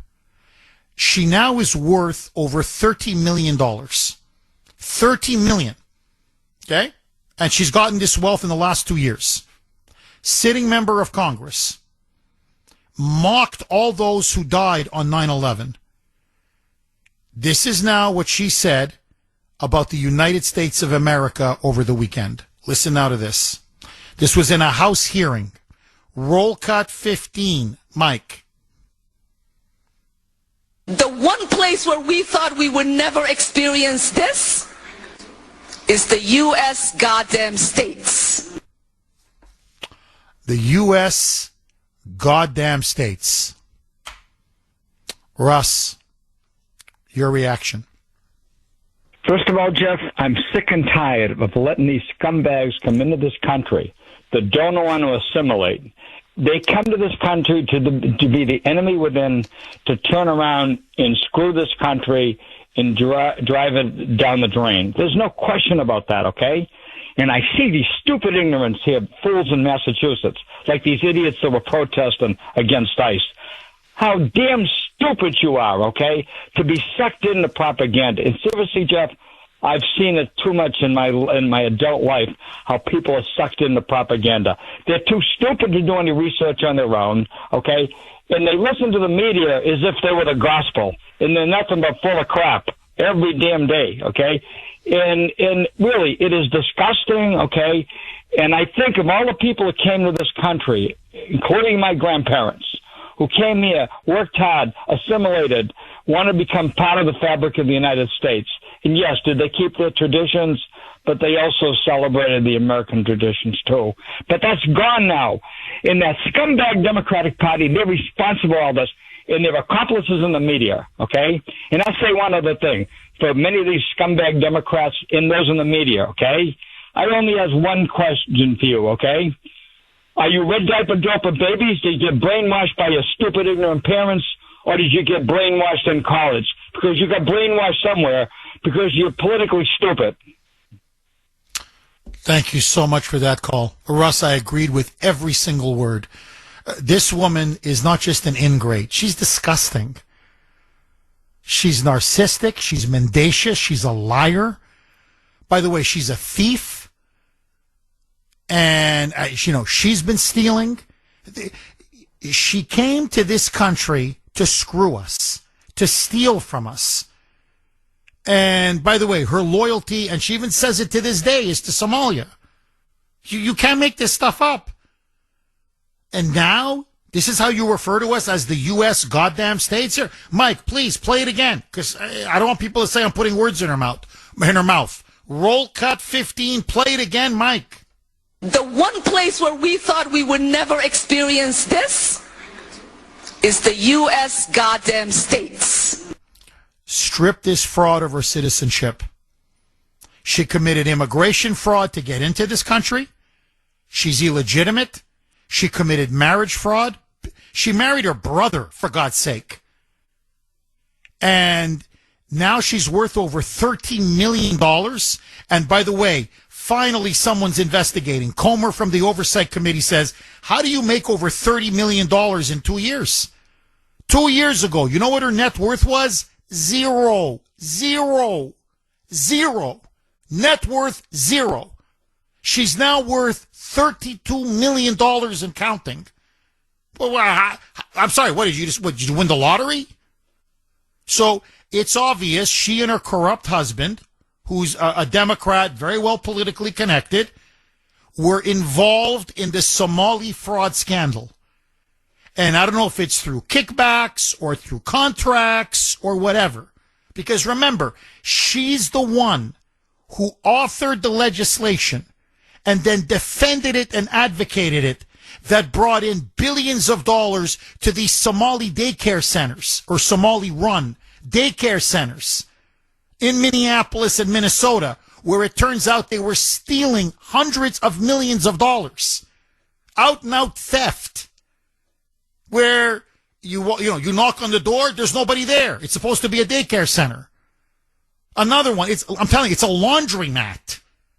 You go, but that's supposed to be a daycare center. Checks, millions are going to this laundromat because it's supposed to be a daycare center. There's no kids. There's no center. There's not even a binky. There's not even a little toy for the kids. Okay. Another one was our Somali-run restaurant. And you walk in and like, where's the daycare center? There's no daycare center. You go to homes, you knock on doors and stuff. There's nobody there. Or it's, a Somali couple. Like, do you have kids? They don't even have kids. You can't make this up. They don't even have children of their own. And say, yeah, it's a daycare center. Look at the two kids in the living room watching TV. Yeah, it's a daycare center. She was the one that authored the bill, that advocated for the bill with minimum safeguards, minimum supervision. It was based on the honor system. Sign up and we send you checks. And boy, did they sign up in the Somali community, in her district in particular.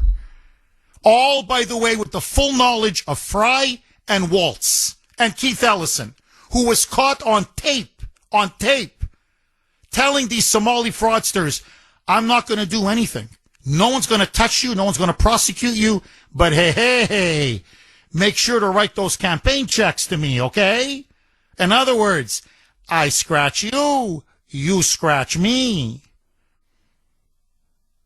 And all of a sudden, this woman is worth over $30 million? Follow the money. Follow the money. But if you were going to steal that much freaking money and get you out of a Kenyan refugee camp, okay, the hole that you were in, okay, the crap hole that you were swimming in, you'd think, well, at least they're going to be grateful. At least, they'd say, God bless America. No. Mike, play it one more time. Cut 15. This is what she really thinks about us. Go, Mike. The one place where we thought we would never experience this is the U.S. goddamn states. Blank off. Seriously, blank you, okay? Here, on this one issue, I'm very confident in saying I speak for the overwhelming majority of Americans. Blank off. Go back to Somalia. Hit the road. Kiss off. And don't let the door hit you on the way out. This. And by the way, I'm telling you, her attitude is very prevalent among many illegal aliens in the Somali community in Minneapolis. It's the same attitude. 617-266-6868 is the number. Okay, madness now falls upon Minneapolis. Anarchy is spreading. So is lawlessness. Vehicles, SUVs, trucks, vans are being destroyed. Most of them are actually owned by residents. They have nothing to do with ICE.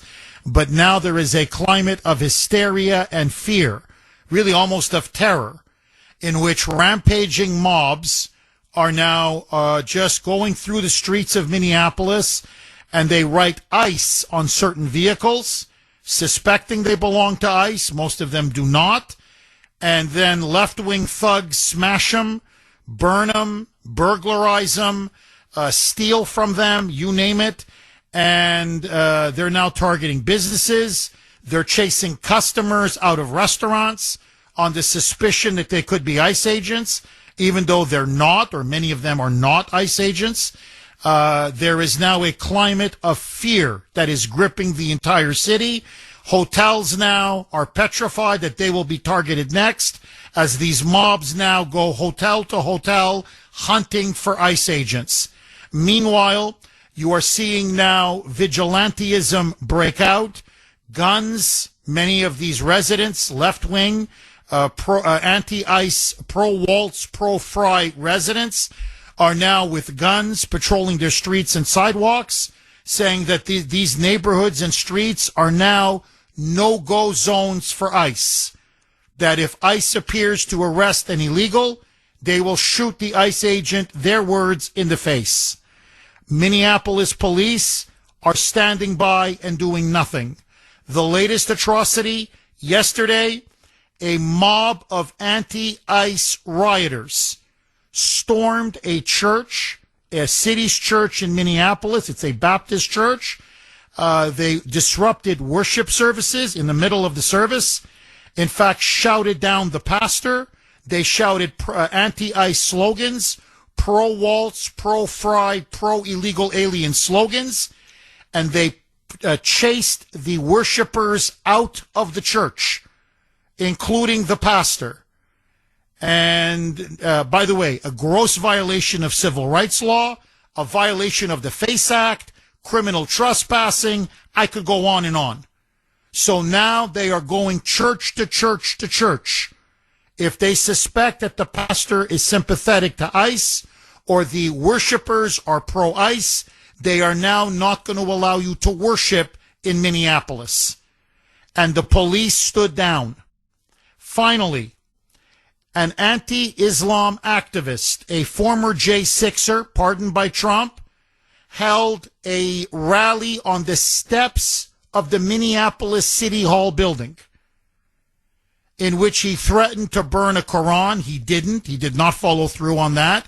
But it was an anti-fraud rally to speak out and condemn the rampant fraud committed by many illegal aliens, especially in the Somali community.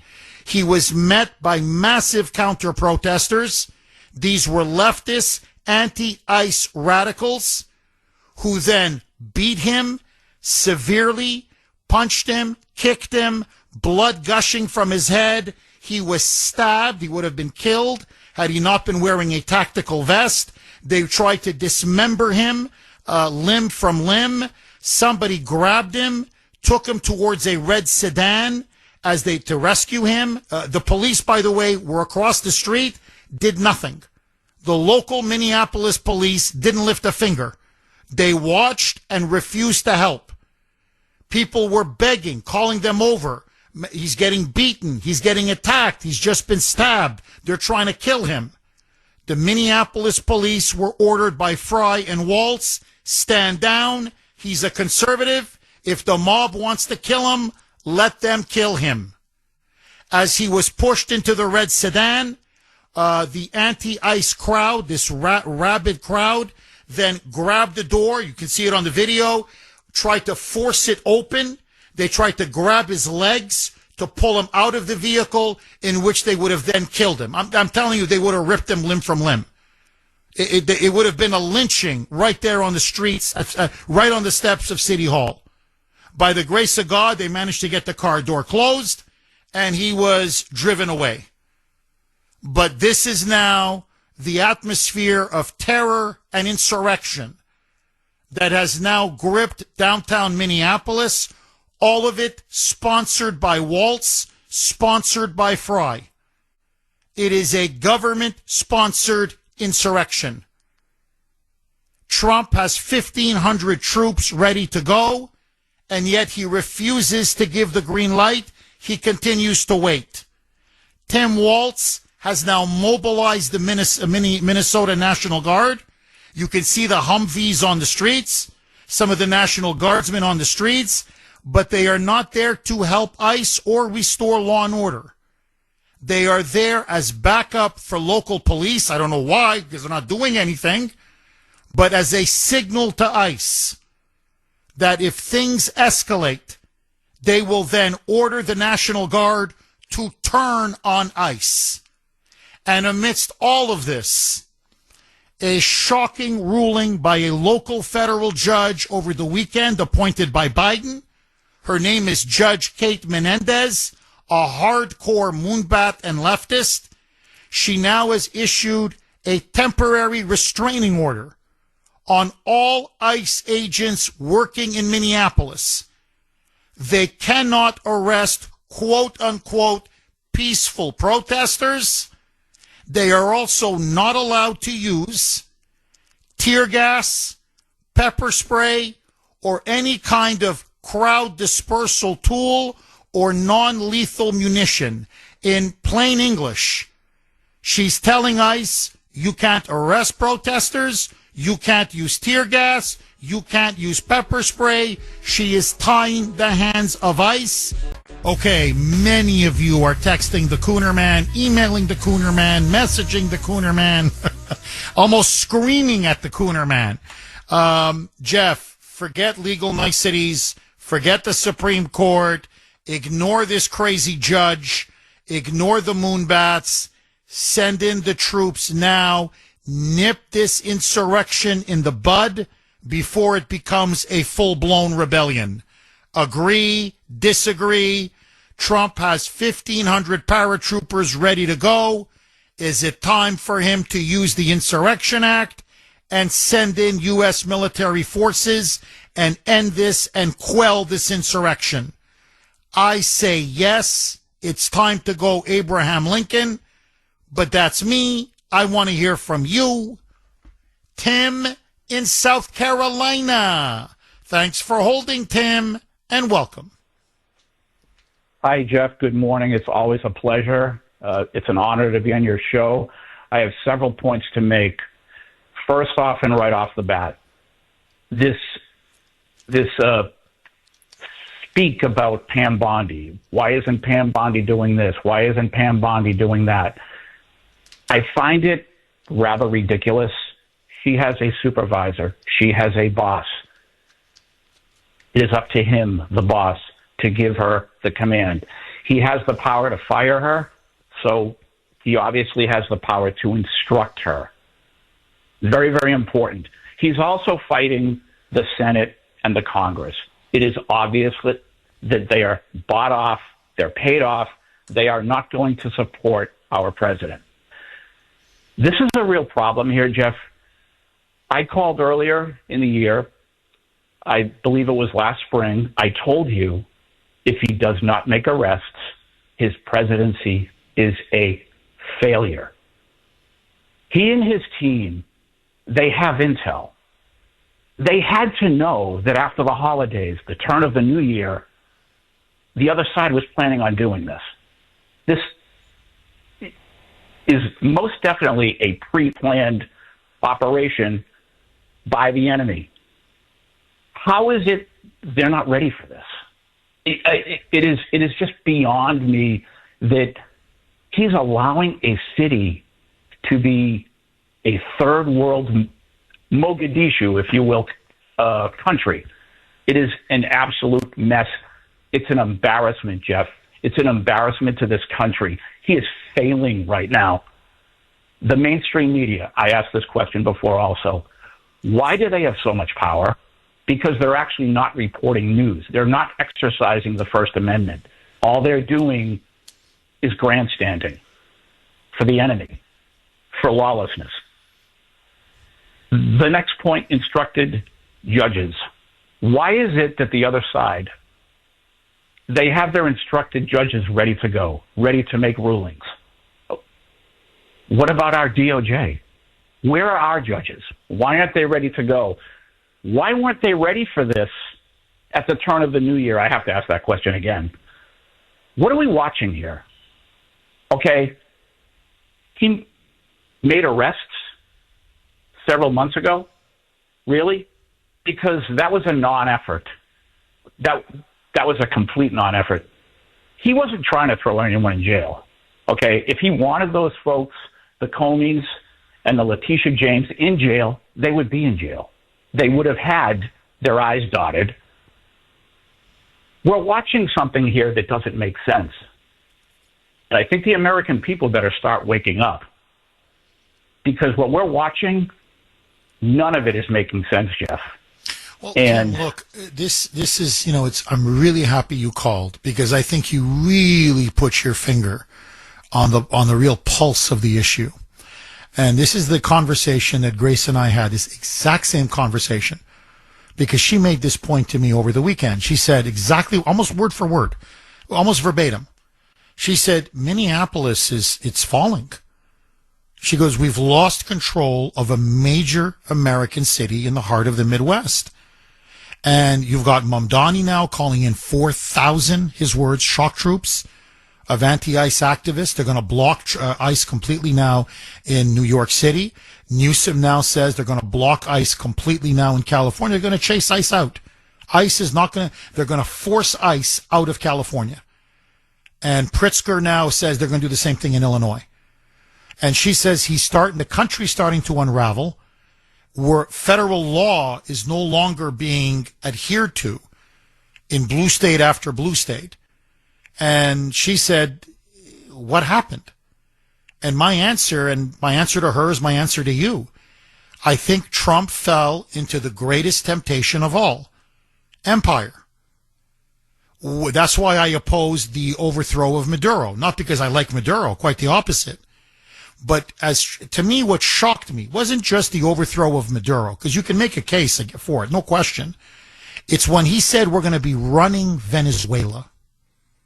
When he said we're running Venezuela, running a country of 30 million people through a board appointed by him, largely J.D. Vance and Marco Rubio and a couple of other people. Okay? I said, we're in the empire business now. This is an empire. Let's be very clear. This is an empire.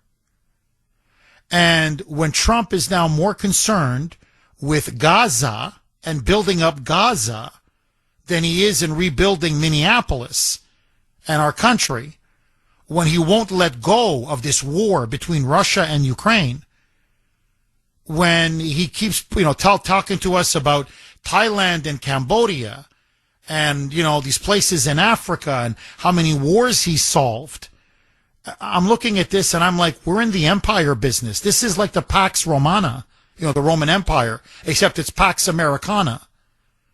And when you run an empire, and this is the example of Rome, it's the example of the British Empire, you neglect affairs at home. It's by nature of an empire. An empire becomes preoccupied with other countries, other interests that are not your own. And this is now what is slowly happening. It's not, all in one shot, but it's like energy. It starts to drain you and drain you and drain you and drain you. And so I want you to think about the absurdity. And look, I'm all for acquiring Greenland. Don't get me wrong. But the whole weekend, Trump has now spent, it's the whole weekend. He's distracted from Minneapolis because he's on the verge of a trade war with the Europeans over Greenland. So Greenland, Venezuela, Gaza, Ukraine, Russia, I could go on. That's what's consuming much of his presidency now. Because you're in the empire game. And when you're in the empire game, you're in the business of ruling the world. And you're not a republic. To me, I've always said this. America is a republic, not an empire. I don't want an empire. Empires are the deaths of republics. And so I don't want us to be the world's cop. I don't want us constantly intervening in conflicts all over the world. I don't want us running other countries. Oil, no oil. And so I think that's the problem. And, maybe we could do it if everything was fine at home, but we had an invasion under Biden. And now we have a political insurrection on our hands. And so I think what the president now needs to do is get out of the empire imperial phase and say, forget it. Okay? It doesn't matter. You're not going to be judged by Venezuela. You're going to be judged by Minneapolis. And that's what I said. I said, I wrote a tweet, an X. I said, look, Mr. President, you got your Nobel Peace Prize. You deserve it. I'm telling you, no man deserved it more than him. Machado gave you her Nobel Peace Prize. Now just focus on issues at home. Now, by the way, poll after poll is showing Americans are dissatisfied with the economy. They're dissatisfied with prices, affordability, the cost of living, and now they're seeing city after city fall to the radical left. He's got to focus at home. He's got to put America, not just first now, but America only. Okay, I think one of the reasons, in fact, one of the big reasons why Waltz and Fry are refusing to relent, and in fact now are just openly pouring gasoline on the political fire, why they're sponsoring, this is a government-sponsored insurrection, is not just to protect Somali fraud and the $9 billion and counting that we know now has been stolen by predominantly Somalis, but others as well, including Democrat politicians, of $9 billion taxpayer dollars.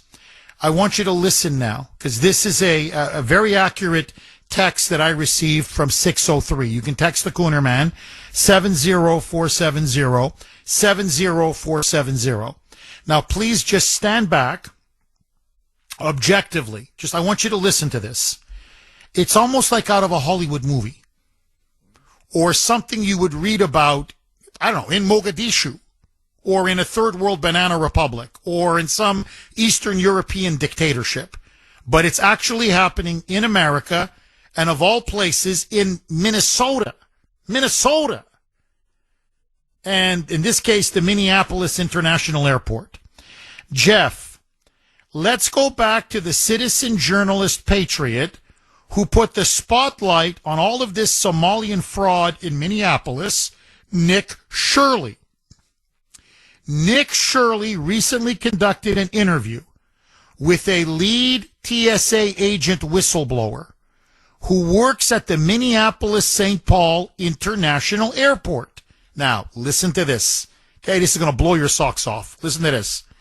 This agent revealed that for several years, members of the Somali community have been flying large amounts of cash out of the airport.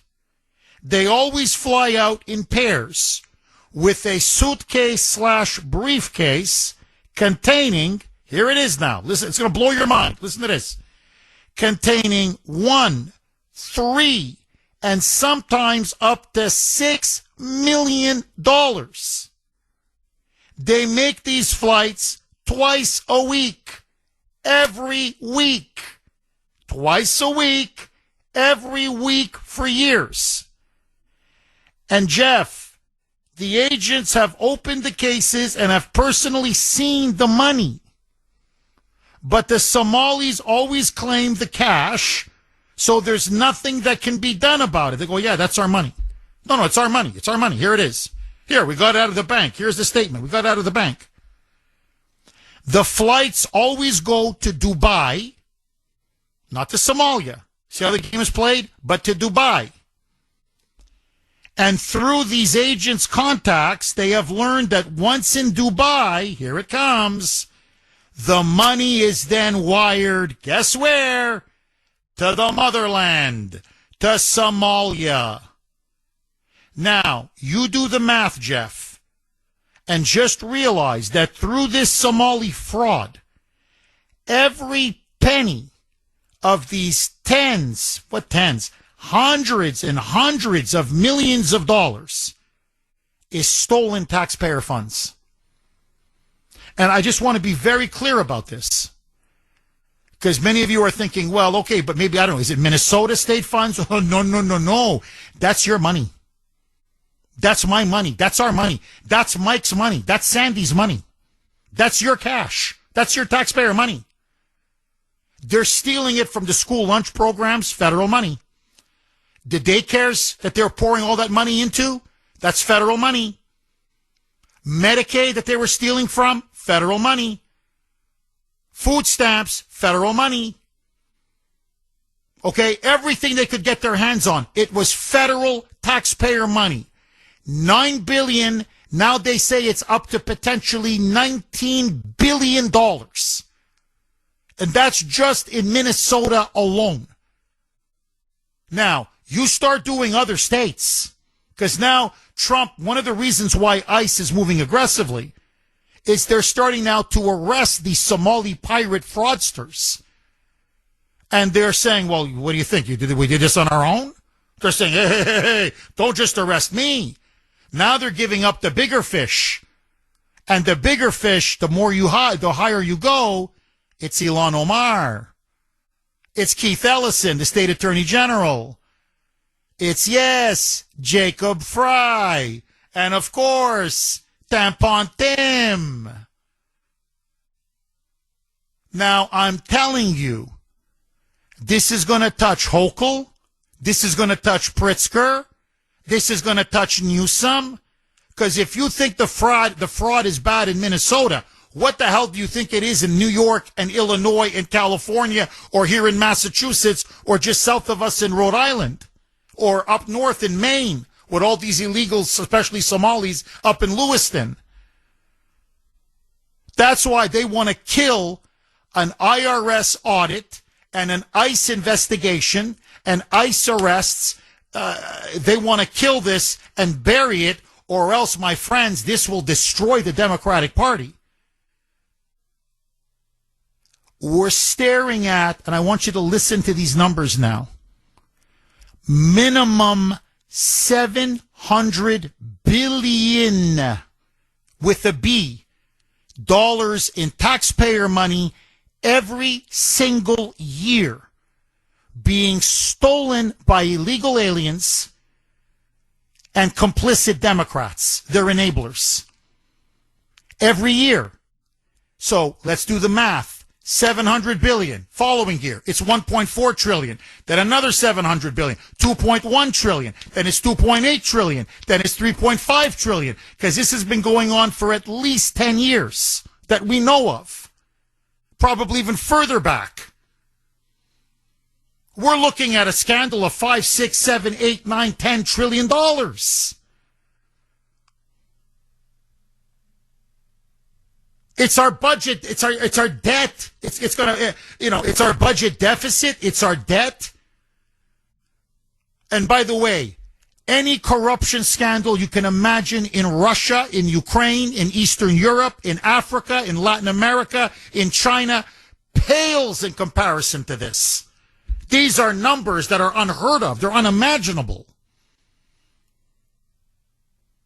Now you know why Minneapolis has to burn. But hey, you're not going to crack this case wide open. We're never going to open up the books. Because they can't allow the books to be opened up. Because the Democrats were involved, as Elon Musk rightly said, it was a criminal conspiracy. And the conspiracy was very simple. We let in tens of millions of illegals, especially under Joey. And then we bribed them, not just with welfare and public housing and food stamps, but then we look the other way when they're actually plundering and looting and stealing benefits.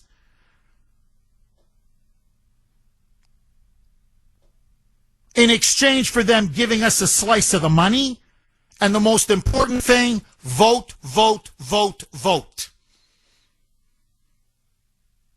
And then you wash, rinse, repeat, and you're marching towards total power, and you're marching towards a one-party state.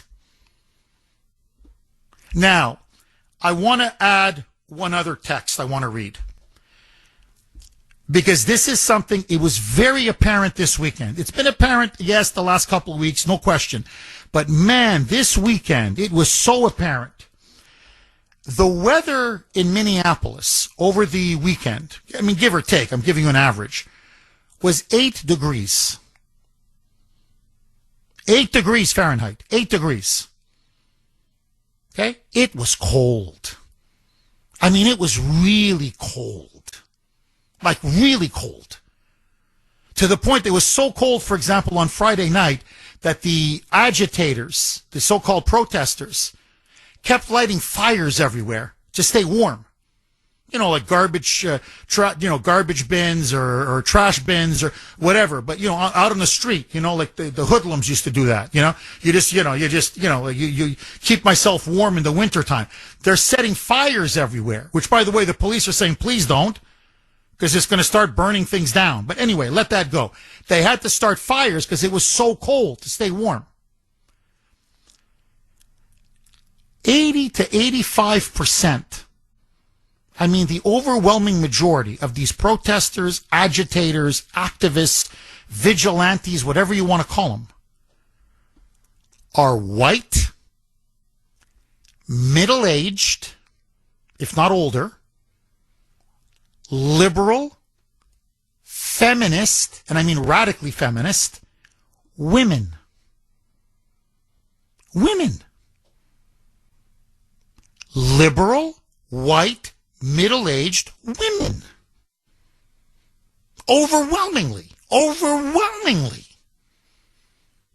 Like it's really apparent. There's a few men here, a few men there. You see a few people of color here, a few people of color there. But man, it's white, middle-aged women. And what you saw this weekend, we talked about it last week, but it was really pronounced. These are women with children, young children. And some of them have infants, babies. And they're now using their babies. They're holding them in their arms, or they have them strapped to their bodies as human shields, as they then block ICE on the road, as they're trying to conduct an operation or a raid, or they're blocking them in front of their ICE, the federal building, the ICE's headquarters. By the way, chanting F-U, F-ICE, F-U, F-U. And there's a 6-8-month-old little, munchkin, a beautiful little baby. And the baby's all bundled up. And I'm thinking to myself, it's freezing. It's 8 degrees Fahrenheit. What are you doing bringing a baby in that weather? Or you see them with 2, 3, 4-year-old children. And they're, having the children stand right in front of them as literally as human shields. Like these, like Hamas does with children. They use children as human shields. Now, look, you want to protest. That's your business. Now, what they're doing is lawless and illegal because you're blocking and impeding ICE. But forget that. But don't bring the child. First of all, it's dangerous. People are getting killed. People are getting hurt. By the way, at least until this judge, tear gas is being deployed, pepper spray, pepper balls, non-lethal munitions, and you're bringing your baby to this? And it's freezing cold? What if your baby dies of hyperthermia? What responsible mother brings their 8-year-old, their 8-month-old or 6-month-old or 3-year-old or 4-year-old child to go out there and obstruct and impede law enforcement? Leave the child at home. Have the spouse take care of the child. Have the grandparents take care of the child. Get a babysitter. Get George Soros to pay for a babysitter. If you're getting paid for this, if this is the way you're making money, then have George Soros give you some child care and have him pay for a freaking babysitter. But don't bring the baby with you. You're crazy. So I want to read this.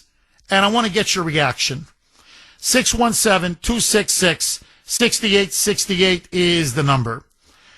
Jeff, by the way, 781. It's from 781. Jeff, does it escape you that the same demographic, white, middle-aged, college-educated, quote-unquote, Karens, who supported the COVID lockdowns and mandated shots, are out there using their children or even their grandchildren as human shields like Hamas to obstruct ICE as that agency tries to detain illegal alien rapists and child molesters? Why? I'm asking a very serious question. Why? Why are predominantly white, middle-aged, completely accurate, college-educated feminists with children, some even grandchildren, bringing toddlers, babies, children, putting their lives using as human shields? And by the way, they're the same group that supported the COVID lockdowns, the mandatory jab, the complete mass violation of our civil liberties. But you're out on the street, and the group you're protecting most are not just illegal alien criminals, violent criminals, but rapists, child molesters, sex predators, and murderers. In other words, exactly the kind of people that will prey on you and your child. Why? Is there some kind of hidden death wish? Is this a form of self-hatred that I've never seen before? And if it's propaganda and indoctrination, why is it impacting these women so much more than men? If you just go by the agitators and vigilantes on the streets. I want to replay one cut. I played it earlier. I want to replay it, and I'm going to go right to the phone lines. This is an ICE officer. He's in his truck. He's on his way to make an arrest, or they're trying to. It's an arrest of I want to repeat this again. It is a convicted child rape, a convicted child molester, and a convicted sex offender. It's a child sex offender. I believe it's from Laos or Somalia. I want to look it up. It's one of those two.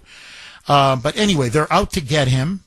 They're desperate to get him. There's been a detainer out for, I think, about 12 years. So they really want to get him. And these anti-ICE agitators, again, are mostly women, middle-aged, liberal, white women. And they're obstructing him on the road. And then they start deliberately honking and blowing whistles to give this illegal and other illegals a warning, a heads up. ICE is in the building. Sorry, ICE is in the neighborhood. They've left the building. Forgive me. They've left the ICE building. They're in the neighborhood. They're close by. Get out. Escape. Get out. They're aiding and abetting. They're giving these illegals a heads up so they can escape. And he sees some of these, they're women, and some of them are holding their babies, or their babies are strapped onto them. And he can't help himself because the human being in him, he can't believe it. And so he stops and he rolls down his window and he's looking at these mothers and he's like, why are you doing this? Like, do you understand who I'm trying to arrest now? Roll cut 6, Mike. Reporting, we're here to arrest a child sex offender. And you guys are out here honking. No, we're pressing.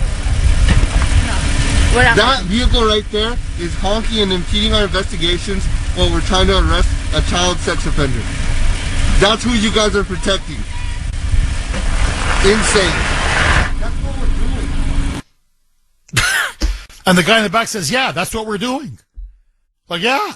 And by the way, he's chastising the press because the press is interviewing them, sympathizing with them, encouraging them, hailing them as heroes and martyrs, and almost like they're like a member, the backbone of or the core of a civil rights movement. Like they're civil rights warriors. I'm not kidding. And he's just shaking his head like, I don't understand this.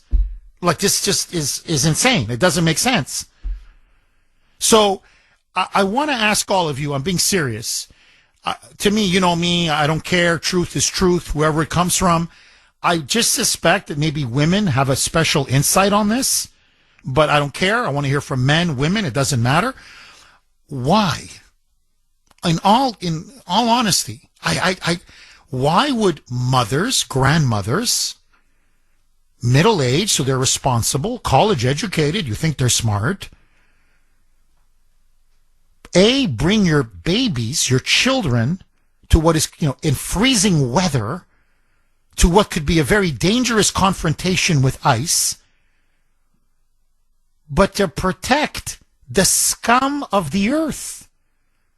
Pedophiles, child molesters, child rapists. Why? Why? Do you have a theory? Jeff in Quincy. Thanks for holding, Jeff, and welcome. So why don't we call this what it is? This is domestic terrorism. Yes, I agree with you, Jeff.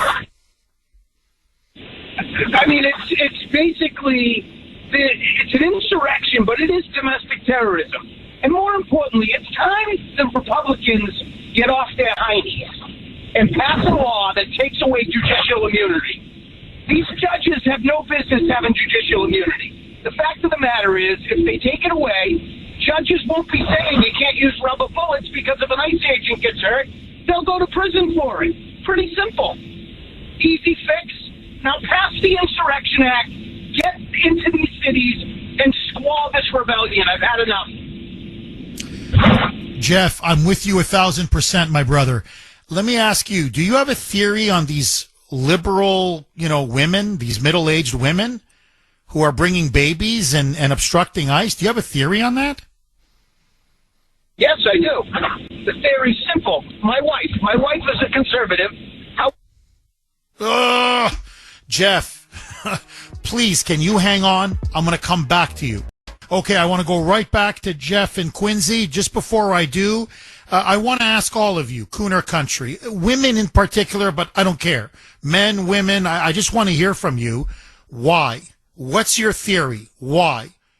Why are there disproportionately so many white, liberal, middle-aged women? They tend to be feminists, radical feminists, but whatever, with children, others even with grandchildren, bringing their babies, their toddlers, or in some cases young children, 3-4 years of age, in 8-degree weather as human shields to obstruct, impede, and protest ICE. What's going on? I mean, leave the child at home, for God's sake. You want to go protest, but don't endanger your child. What's your theory? What is driving so many, and disproportionately it's women, not men, so many women to be on the front line of these protests in Minneapolis, and to even bring their own children and to use them as human shields? Let's go right back to Jeff in Quincy. Jeff, you said you mentioned your wife.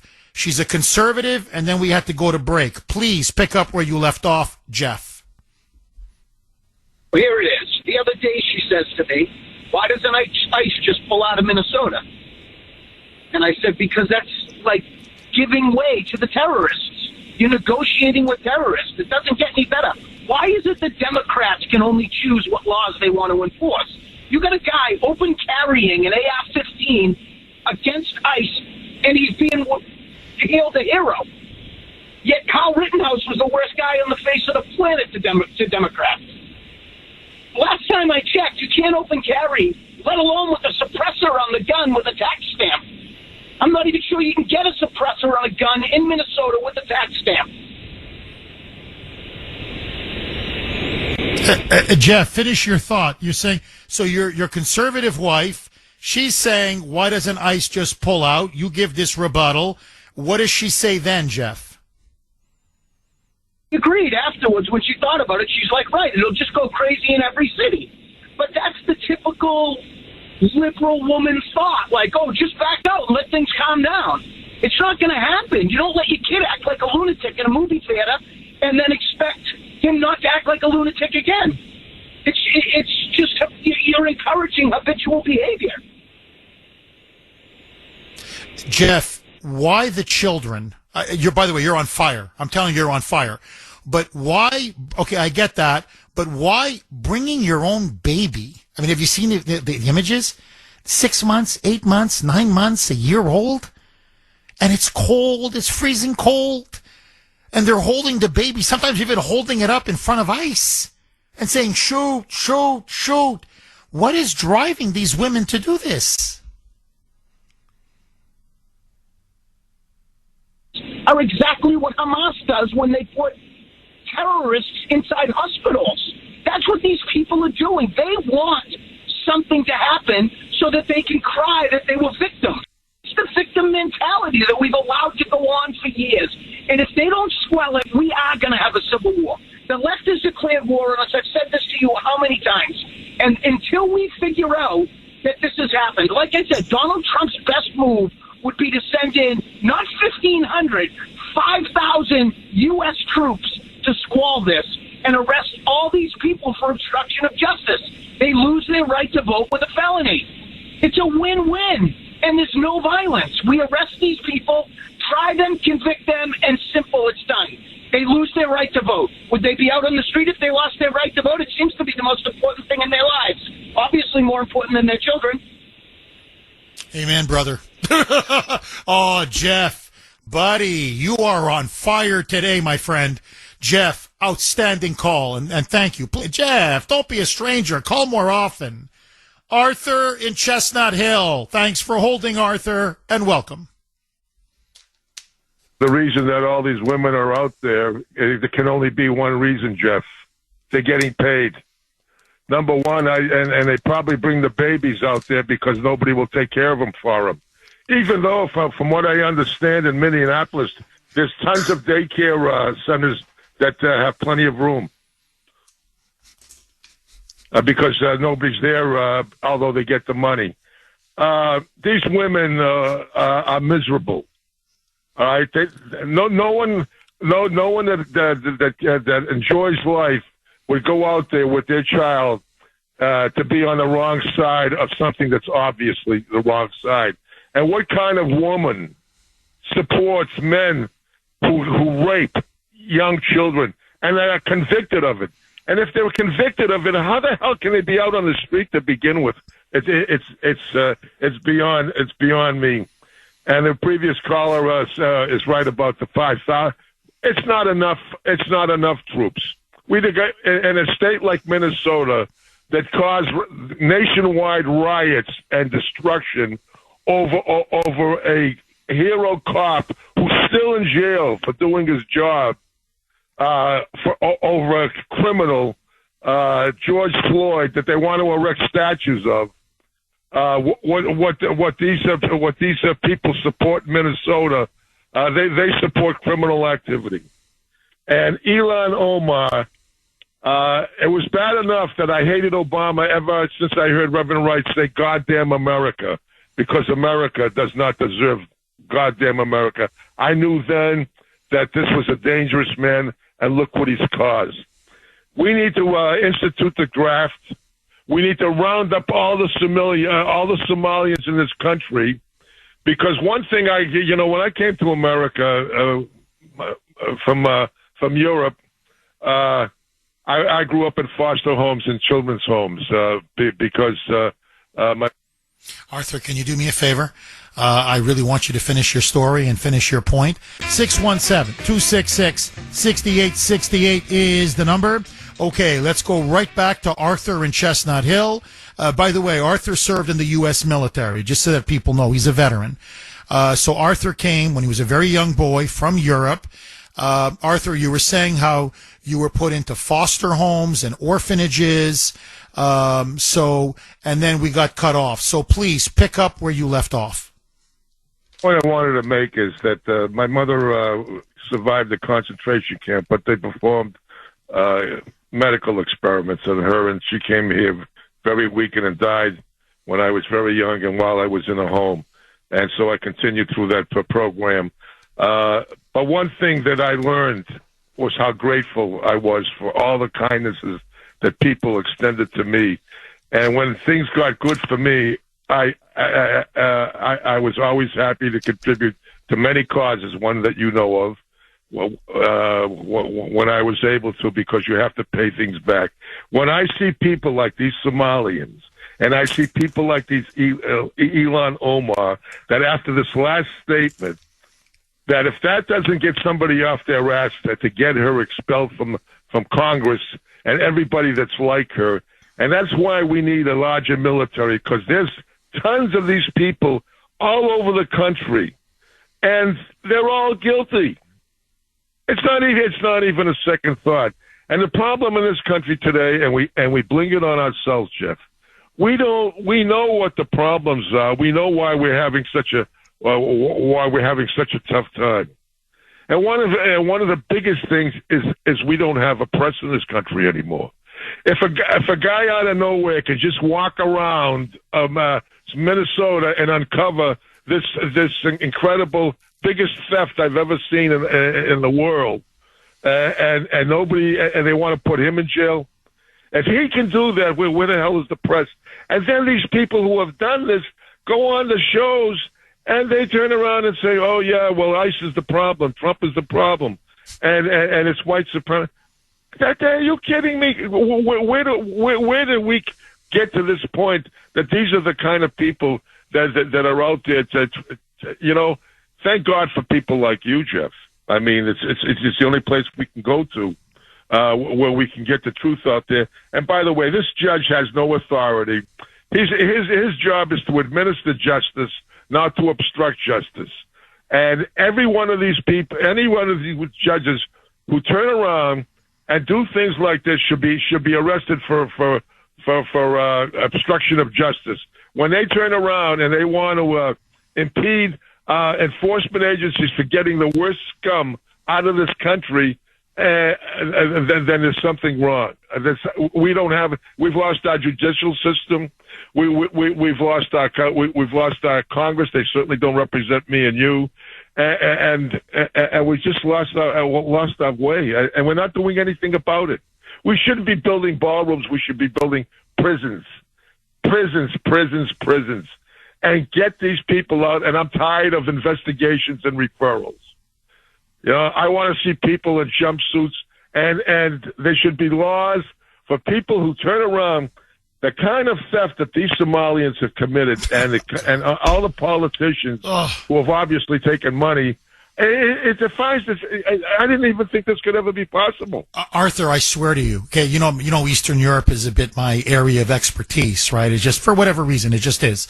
I'm telling you, they put the Russian and Ukrainian oligarchs to shame. I thought the Russians and the Ukrainians were thieves and shysters. Oh, ho, ho, ho. Man, can these Somalis teach them a lesson. Oh, I mean, they're the masters. Ay, ay, ay. Arthur, before I let you go, because you always have such powerful insights, if I can just have you zero in on something. Why so many disproportionately white, educated, liberal women? They're out there agitating, obstructing, impeding, swearing, in some cases even assaulting ICE. But the point is, they're out there on the front lines, and many of them bringing their babies and children. It's unusual. It's a phenomenon. Everybody's commenting on it. What's your theory? What do you think is going on? Why? In their life. And if you've got children, you have children. If you have a day off, you want to spend it with your children. That's right. Who the hell wants to take a child out there? In that kind of cold, there's no worse cold than what you get in Minnesota, and to take them out like that, there can only be one reason, Jeff. They're getting paid. They're getting paid. Interesting. That's the only reason that anybody would be out there. Other than that, even if you do support their nonsense and their insanity, they have to be getting paid. Nobody in their right mind would be out there in that weather. And I don't even know how they can justify what they're out there. As that ICE officer pointed out to the woman, how could you be opposing us? Look who we're trying to arrest. And even when you look at these guys, I don't even know how we let them into this country. I mean, I could stand there, and as if they want to go through the door, I could pick them out with no problem at all. Who should be coming in and who shouldn't be? I mean, the Democrats let them in, and now they want to keep them in. Arthur, as always, drop the mic. God bless you, my friend. Great call. 617-266-6868. Okay, this is from 617. I'm not saying I agree with it because I'm trying to explain it. I think getting paid is part of it. I think there's no question. But listen now to 617. You can text me 70470 and tell me what you think, because it's a theory, and I want you to all to sort of chew on it, mull it over. Jeff, here is my theory. The COVID shots and the PSYOP aspect of the COVID scam has this group of women, and remember, they're the most shot up and boosted of any category of Americans in the United States. It was this group that took the COVID shot more than anyone else.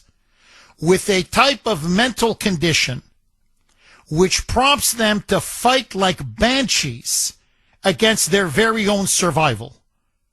It's a continuation of a depopulation and white replacement intention launched by the globalists. The brains of these women are not normal any longer. Spike proteins, cerebral microclotting, and pure old propaganda all at once. So in other words, what 617 is saying is, this is the group that took the COVID jab the most. 7, 8, 9, the boosters. They wouldn't stop. That were the most traumatized and terrorized by the COVID lockdowns and the COVID propaganda.